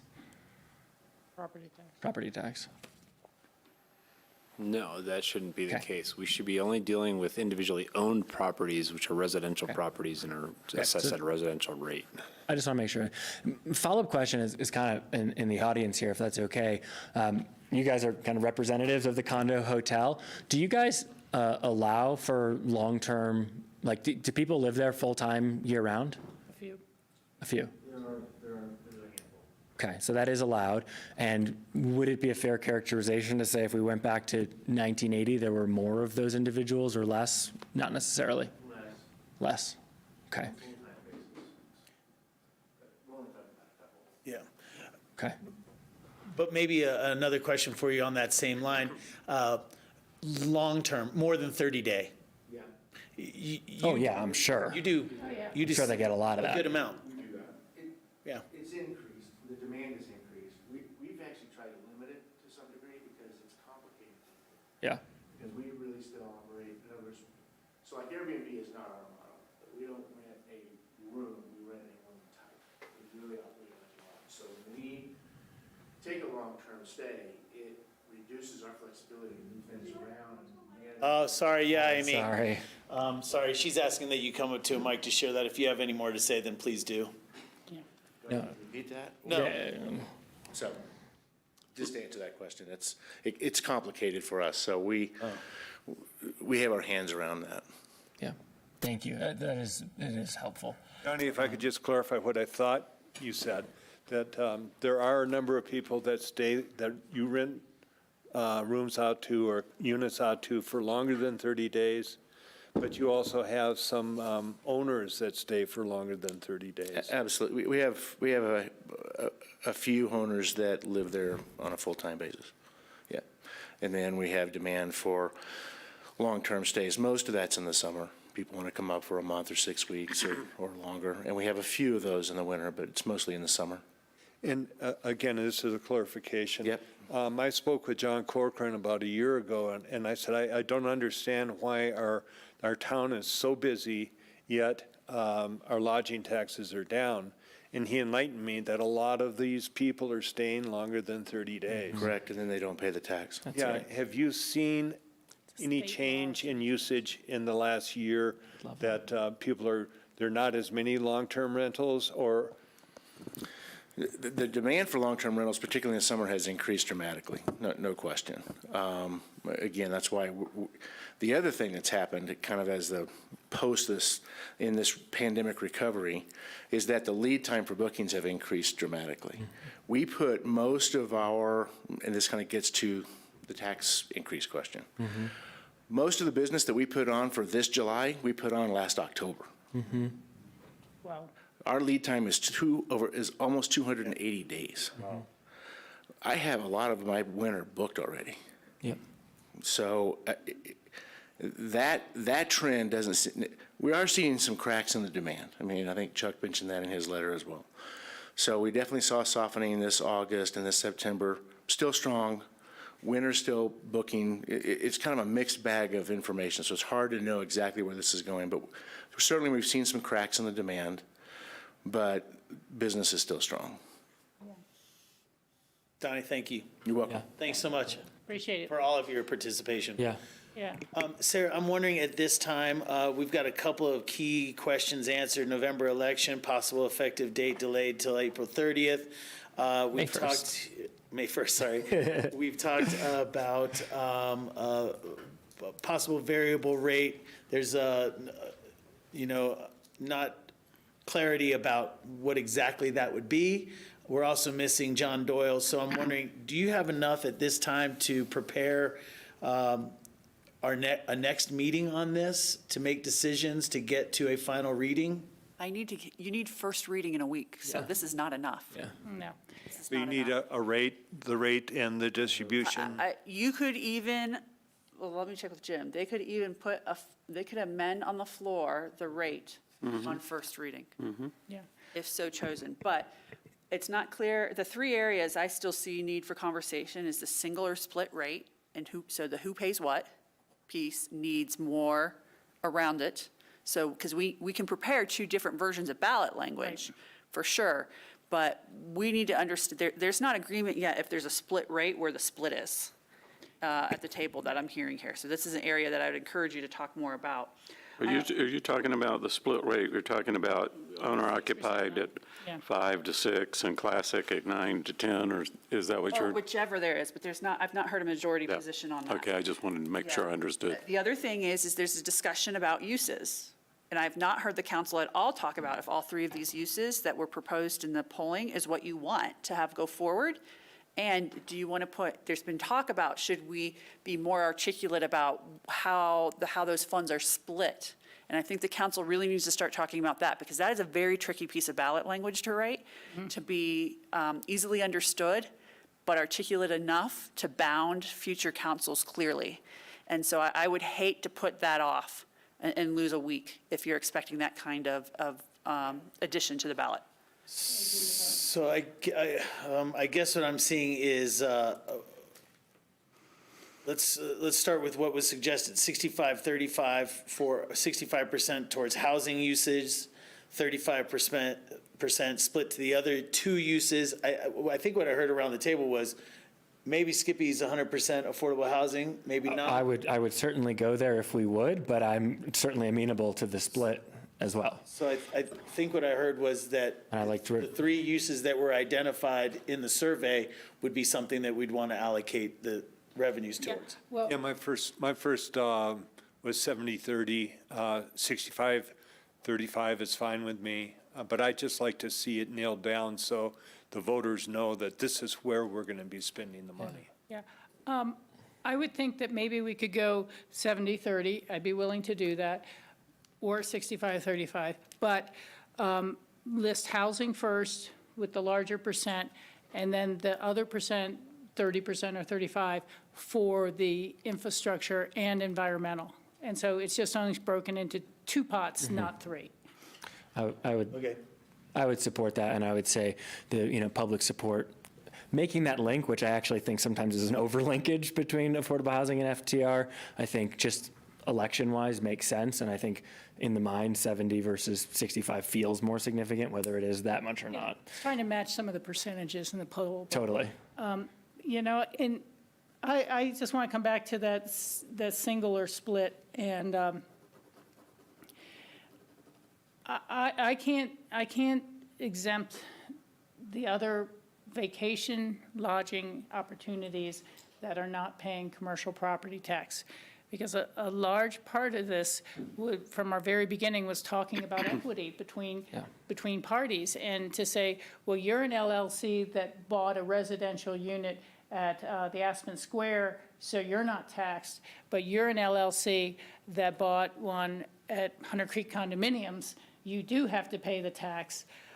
Because there are a lot, any condo hotel could say, okay, are you a residential owner? You'll pay this rate. Are you not a resident of Aspen? And that would be defined by our staff's code as already set up. So to me, it starts to be very unequitable to say, well, they've been here longer and they're paying the residential property tax. And we just don't like what you're doing now, and you're paying the residential property tax, so we'll do a really big tax on you, and we'll do nothing on these people. That's why I could see doing what Tori had said and if you're thinking this, maybe it should be higher on the LLCs type. But no, the 9 and 6, lower on regular and. Pause you just for a sec. Could we nail down this, how it's used, and then come back to how it's split? Well, I thought we just all. You had mentioned that to have 65 to 70% for housing and then just have one other use. Well, both other uses out of the remaining 30%. Okay, all right. Listed both other uses, so there's some discretion between infrastructure and environmental programs. Okay. But housing is segregated. And Jim was shaking his head that he thinks that's doable. Yes, I would suggest that we just bring back 70-30. You guys can amend that, but I understood her point is that the infrastructure maintenance and repair and environmental all gets 30. And then on the other topic, in the sake of collaboration, I would ask that we prepare to come back for the table discussion at owner occupied and lodge exempt at 5% and the STR classic at 10%. And again, So just to be clear, so 5%, not the 5.4, that's the property tax equalization. I just want to make sure I understand your proposal. Let's go 5.4 then, Tori. I was at 6, but we can bring it back at 5.4. And classic at 10. We'll start there. Okay. So we will prepare a few different revenue models based upon those ranges for what we think the split might be. They're not going to be great estimates. I just want to put that out there right now. There's a lot of assumptions we have to make to get you those numbers. And then I'm just flipping through. I have a couple other things that would be helpful, but this is a great that we've nailed down. I just want to turn it over to Pete and Philip to see, do you have any questions on the ballot language components that we haven't covered now that you need anything else on?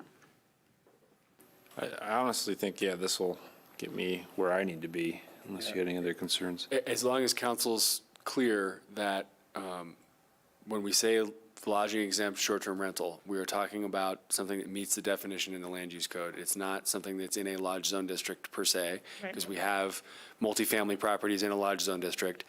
It's not a multifamily property that is used primarily for short-term rental purposes, but doesn't have on-site services, right? So to bring you back to the definition of a lodge as what is the starting point for identifying a lodge exempt short-term rental. Just want to make sure we're clear on that. Okay. Yep, thank you. I have a question about the language that was in here in the memo, and part of the survey had that language about tax of not more than, and it's used 13%, and that it can be modified without vote as long as it I've never seen that language before in any question ever. I haven't either, but it's, well, actually, I think I have seen it before, but I just want to make sure that you guys aren't looking for that. I don't particularly support it. I had that as a note, something we were probably going to strike. Yeah. And just be, this is the rate, so that's really It was clear to very the voters, confusing. what are they choosing? Yeah. I think that was included in the tactic of saying it'll be capped at, but flexibility lower than. But I think that the electorate would like more surety than that, not. Okay, I'm sorry. Skippy had a question, and then Ward. Well, it sounded like we were moving forward, and I just kind of wanted to bring us back to the two questions unanswered and just share. First, I would back up Rachel's perspective on a single approach. I'm very sensitive to the concerns raised, but hearing that these are properties that can be long-term rented and aren't. That's the displacement impact around housing that we've seen. And so if anything, these properties are causing more of that issue than less, whether they've been around or not. And then secondarily, none of them are paying the commercial rate. While I'm sensitive to those concerns, that plus the complexity of that permit type zone is just, I think it's cleaner. And as we've seen, they keep it simple is more likely to be successful as well. So I'm not 100% close to chopping those up, but I think both electorally and in terms of nexus, that makes more sense to me. The thing that you really said that raised all of my hairs was, now going down to a 5 and a 9%. I just want to point us back to the fact that we came to that 13.1% number because that's what created parity with commercial. That's not only what I believe to be right, but it's also what was the strongest overall message for the electorate, right? It's simple. We're just making this even. We're making it fair. So I think we need to be mindful of that. And if we're concerned about passability, and I will be the first one to admit, if you're for a 20 or 13, you're probably going to be for a 5 as well. But, the biggest chunk of people said 20%. And we are really trying to solve this housing crisis and deal with these other things. So jumping to a number that low as both a voter and a person at this table gives me a big whoa, Nelly, where did that come from? I appreciate that. I think that a lot of the numbers and the studies and the things that we get are great and helpful information. I don't believe that this is the one tool that we have for solving the housing issue and problem that we have in our community. I think this is a step forward to making some really great steps in that area. But in other areas, the impacts and the impact mitigation are not just about the housing, it's about other things. I respect what you say. I typically take a different tact than you on different issues, and this is one of them. And I really respect what you say. I think this is a great step forward. I don't know. So far, what you just said hasn't resonated with me as far as a tactic that makes sense to me. Again, when and maybe because the industry that your third job is in, gives you an insight into this. But like I say, I choke on all these numbers, so it's very difficult for me to be not overly heavy-handed, but just on the heavy-handed side of this. So I respect what you say, and I'm. Again, we don't have our fifth member here, so in the sense of bringing something forward to our next conversation that we can either not agree to or change in some direction is where I'm trying to get at this time of this night. Do you mind if I just respond? Can I just suggest something? Maybe when we come back, we ask staff to also prepare us language that is one single rate, that is like at 8%, and it's a moderated somewhere between the 5 and 10. So it's not going to be too high on the owner-occupied, and it's not going to be too low for the LLCs. And we have a chance to look at what that revenue would generate. And as Sarah's saying, we could change the rate on the floor at the time. But that way, there's a chance to look at one that's the example that you're suggesting and the example that Tori's suggesting. Yeah. And that we're not down a single path right now. Yeah, and I don't want to keep us here forever, and we can look at all that, and we'll come to a compromise at some point. My feeling of what is, not based on the polling, my feeling on what is right to meet the community's needs, just from my experience in that, is a 13.1% rate. And so that, just to be clear, like that's where I think we would fall. Tori, to your point about sort of industry perspective, because I think it's important to share. I think that there's going to be negative consequence from this, right? From an industry and a community perspective. I think that's part of the cost benefit analysis you have to do in policy work. This will substantially, meaningfully raise the rental rate on the small portion of our short-term rentals that are the last of our affordable lodging base. And I think that's going to be a negative for our community in terms of diversity of people who come here and visit. I'm really sensitive to that. I don't think that's going to hit the businesses. I think it's going to hit the renters. I think there's going to be an adjustment period where it might slightly, especially if we have to go back to people and say, hey, we're going to charge you more. Maybe we eat that instead of canceling. But ultimately, and we've seen this over COVID, we've seen like a 40% increase in ADR, and we've seen an increase in bookings. And I know that that's softening right now. I don't think long-term this is going to reduce visitorship, but it will change the visitor in a negative way. But unless we have the employees to be here to serve that visitor, we're going to lose them anyways. And unless we have a community to actually be here to attract them, it's like I just got to go with the solving the problem of today rather than the problem of tomorrow. But I admit it's going to have some negative consequence. I appreciate it. Ward? Yeah, I want to kind of back into this a little bit on the financial modeling. We've thrown out 5%, 10%, 5.4. I think that we came to an agreement that we wanted to mitigate 65%. Yeah.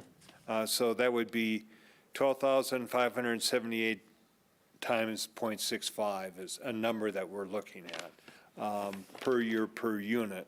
And we can get at that by having one rate for everybody or having a segmented, a different rate for different. And so how we split it, if we have one rate for everybody, you have one rate. But if we have a ballot language, I would think that we would have, if it's owner occupied, it's X rate, and if it's a classic, it's, you define what the categories are, whether it's owner occupied and our classic and lodge is in one category and classics in another, however you do it, but in the ballot language, say what they are, what the rates are, and then back into what we're aiming at, what kind of rates we'd have to charge on those different splits, if I'm making myself clear. Yeah, absolutely. Yeah, those rates will be, probably 20 and 9 or something like that to do it, but I agree it's possible, and I'm not against that, but just know that the top number on Classic is going to be higher than anything we've talked about. Hey, hold on a second. I also said I'm not sure we're going to collect everything that we'd love to collect that would equalize everything. So that doesn't mean the rates have to be like that. No, but just to get to what Ward was saying, if you were going to use that mechanism, that's what would happen to the math. That's all I'm saying. Yeah, well, I mean, again, I think it's good to look at the targets and keep them in mind, but I'll still go back to what is the jaws of public acceptance? Half a loaf is better than none. And this is going to be a very contentious ballot, no matter what is worded and who's included and who's excluded. And, a 55-45 sounds great, but that's only 5 points away from being 50-50. And so that's why I suggest that I think Tori has thought this through a little bit in terms of owner-occupied, who are going to be a lot of our residents. And we certainly, this is one thing I'll say, and I appreciate you guys both very much for being here and what we're discussing today and everything. But what we're not seeing is the room full of people who are individual owners who've come forward to say that this is critical to whether I stay here or continue to stay here or whatever. And so that's the rise. I think this is being taken into consideration. And I think you can have a split between the two types. And I think the public will recognize, and it's a much easier split to say owner-occupied, not owner-occupied, and that's by permit type. And it doesn't matter what zone you live in or what type of management structure or rental structure is around your home. It's just, are you a permanent resident here and you're renting your home sometimes? That's one rate. If it's an investment property and you're not a permanent resident here, it's a different rate. And I can see that being very well accepted by the public, especially those who live here. Yep, agreed. Although I'd love to have a single rate, and I'd love to have all of our cities' issues and outstanding capital needs addressed, but we're not going to get it through this one single measure. I'm going to toss out something else. Okay. We're taking 50% of the hotbeds out of this equation. All the hotels, they're not being charged anything. In that multicolored pie chart, that's structured where we're going to charge 3% for hotels. If in Rachel's looking at a single rate for all, if we include the hotels, then that rate is lower. If we're targeting that number of 65% mitigation and we apply tax equally to all, whether it's owner-occupied, LLCs, conventional lodges, hotels, then we might be down to a 5% tax. Except that the lodges already pay a commercial property tax, and the others don't. And the problem is, we're not seeing that number. We're not seeing that, the existing lodges who pay 3 times as much as a residence are already contributing to our infrastructure through their property tax. I understand your point. I know, but it's just not fair to take it out of the equation and throw it over here when, if you're going to justify this tax at all to the public, it's because the STRs are not paying a commercial rate. And then you're saying, but we should charge the guys already paying commercial more as well. Ward, I appreciate the creative thinking on it, and I think it's helpful to talk through it. To Rachel's point, the commercial property tax and commercial mitigation rates when those properties were built, and they tend to be not always newer, and so paying more modern rates, et cetera. But I think the other side of the why that wouldn't work is, and again, I go back to it, and Rachel, you got me on board so clearly with this of creating parity, making this fair, right? That was kind of the first argument you brought in. And to me, that always resonated because it was just so clear. And fairness is an argument that works across party lines. So just electorally, and we see it in the numbers as well, I think as much as we can focus on simple and fairness, that works. Agreed. But I appreciate you bringing it up. No, At this time, we have some direction for That's the 2% sales the tax. information and the work that we want to come back to council at our next meeting? Close? It's a question mark. Ask for whatever else you need. Question mark. Oh, I have a lot more questions. Okay. Okay, well, go ahead. Yeah. Yeah, so, I need a little bit of a break. Okay. and I actually would really appreciate it, because I have actually some questions for my staff that would be inappropriate for me to pull them out of the room for this conversation, if it's possible to at least take a 10-minute break. I have some questions specifically for Philip that I would prefer not to ask on the Okay, yeah, record for that's okay. clarification. Yeah, sure. So We could could we take a take a recess. 10-minute break, Board's already please? taking a small recess. Sure. We'll go ahead and take a break, and we'll be back in a couple minutes. About 15? Sure. 15. I just don't want to short circuit it and get half of the hurried answer. I'll defer to the mayor. 15, Tori? 11 minutes. We'll be back at 7. Tori, just a little housekeeping. If we go down the special meetings route, Pearl Pass, the four of us. 26th, I'm gone and I won't be here, and I trust you guys to follow up, and I can send ahead notes, but, okay, so just so you know.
I'm not worried about your head.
Thank you very much. Welcome back. If you're still with us, we just took a quick break to get some clarifying information. And we are back at the table. Hey. And I'm going to just look over to Sarah for anything further.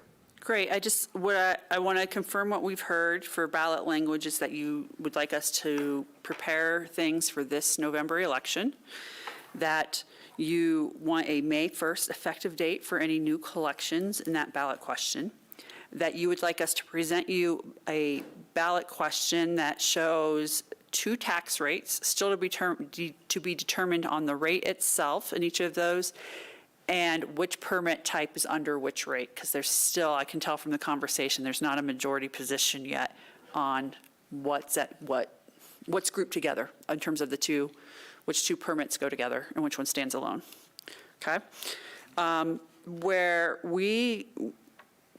Why I needed to talk with staff a little bit from there is this modeling in particular is going to have a lot of assumptions and variables that we just don't have time to fully vet.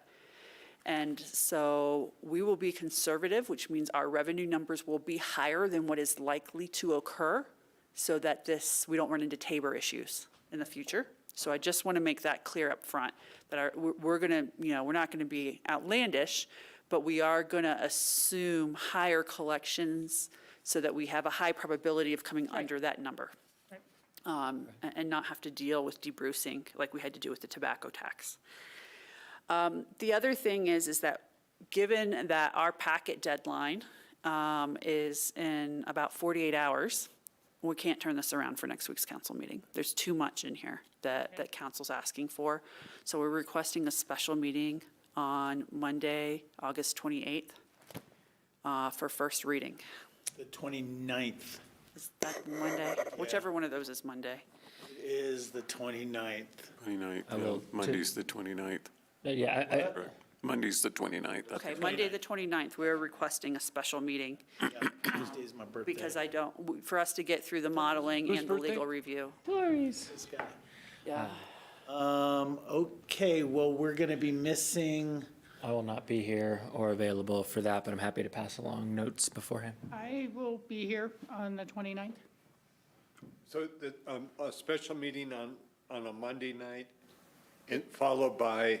We don't have anything scheduled. That is the 5th Monday of the month, so it is open right now. But the second reading would be the second Tuesday of September? No, it would have to be another special meeting on Tuesday, September 6th. Okay. And it has to be to them technically by the 7th, not 5 PM on the 6th? I think it's actually due on the 8th, but there's some work that the clerk I has to do. just wanted to make We have to sure. give at least one business day to the clerk's office to Sure. finish their work. Yeah, that's fine. I just want to make sure we weren't right on the day. Okay. Well, I am here on the 29th. Will you be here, Tori? Oh, yeah. You can be here? And John. So we'll just send John a notice ASAP, and you're already out of town. You can maybe zoom in. I will not be able to zoom in, but. Oh, that's right. Yeah, I heard If you he's say not that. here, you're not here at either? Right. Okay.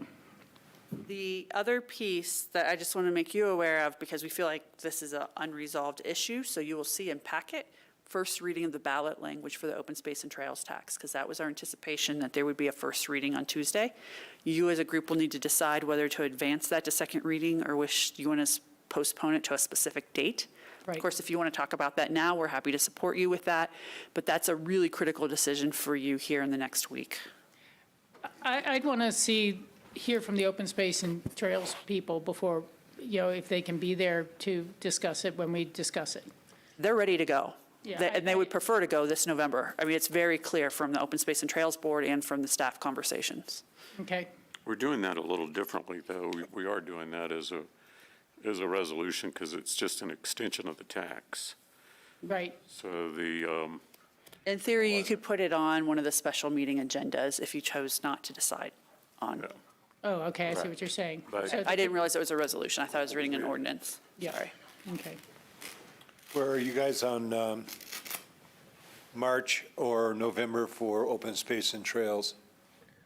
I know where Rachel is, that she wants to move it to March. How about you guys? I'm fairly ambivalent. I think that that's going to be very successful. I think it has a lot of support. I think this one has a good amount of support. I mean, I think I think they both are. I hear Rachel's point, and so, you know, to me, if we move it to March, we still have extra time to remedy it. If it doesn't go well, I don't think that it will. I don't think the lower turnout number is going to be a negative for that. So it's kind of a no harm move in my mind. But I don't think that having them both on here is going to be a fatal flaw for either of them. But I don't have any issue with it. I think the polling has shown really solid support for open space and trails tax. Yeah, but you got to think about it the other way too. Does that tax, you know, draw support from this? And again, I don't have that concern, but I'm mindful of it, and I have no problem moving it because I think it'll be successful either way. Yeah, and look, I don't mean to, I'll support whatever the majority of the board wants to do on this. I don't have a firm opinion. I was taking into account that the open space and trails current funding doesn't expire till 2025, so they would have an opportunity to come back in 2024 if for any reason it didn't work. But it's not just our STR tax. I think there's a potential of the county asking a tax for the ambulance district, and I don't know if there's any others out there. So it's just kind of what's on the ballot in total and the mood of the electorate, and we've seen inflation and talk of recession and things like this, so I was just kind of thinking maybe separating the tax questions could be valuable. Yep. And there's the potential for a repurposing question out of Snowmass Village to repurpose a portion of their lodging tax. Towards housing. Towards housing, yes. How about that? It's not decided, but is under consideration there. Yeah. I think a lot of communities are thinking about that. Repurposing red? No, under state statute, your lodging tax can be used for visitor promotion and destination marketing or affordable housing under state statute. They repurposed the red once, but they're not looking to do it This has again. nothing to do with the RET. Yeah, They this is- have repurposed it, though. Yeah. Yeah, Yeah. this isn't. I think they have a 2% sales tax for marketing, for their marketing department, something along those lines, maybe even more. So that's our understanding. You know, the theory is the more tax questions you put out there, the stronger the no down the line campaign could become. So it's just a consideration for you. As the line gets longer, the nose gets stronger. Oh, hey, wait a minute. I've seen it many places go that way, at least. I hear you. Thank you very much. I think that is an accurate recap of what we're looking for. Board, I didn't answer your question directly. I could do November or March. I haven't thought about it long enough to see how it stacks up. And once again, as I admit, I'm not a real good calculator of that, so. Yeah, well, I'm not sure I'm good at it either, but, you know, I just know that it's worth discussing. Okay. Thank you. Thank you, guys. Donnie, another thanks to you for being here. You know, your participation's welcome. We want to thank everybody out on GrassRoots and those that joined us via Zoom as well. Thank you for the input that we got from all those participants this evening. We always appreciate public comment when it's so helpful. So thank you guys so much. We had a successful evening where we have scheduled more meetings for ourselves. Sounds like what we do. All right. Have a good night. See you guys. Yeah. Hey, Skippy, where are you going in the end of August? At the end of this month? Burning Man. Oh, okay. There's no Wi-Fi available online.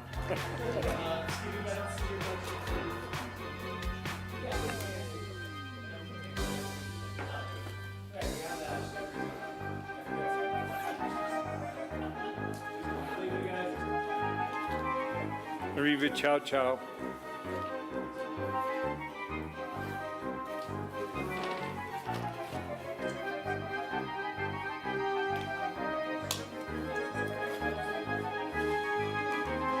Being about 1 day away from getting pseudo caught up.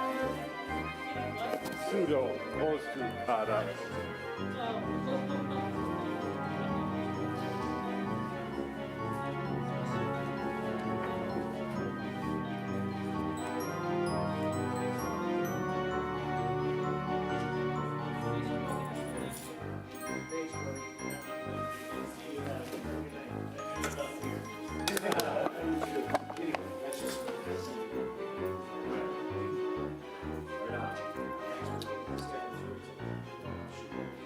Thanks so much.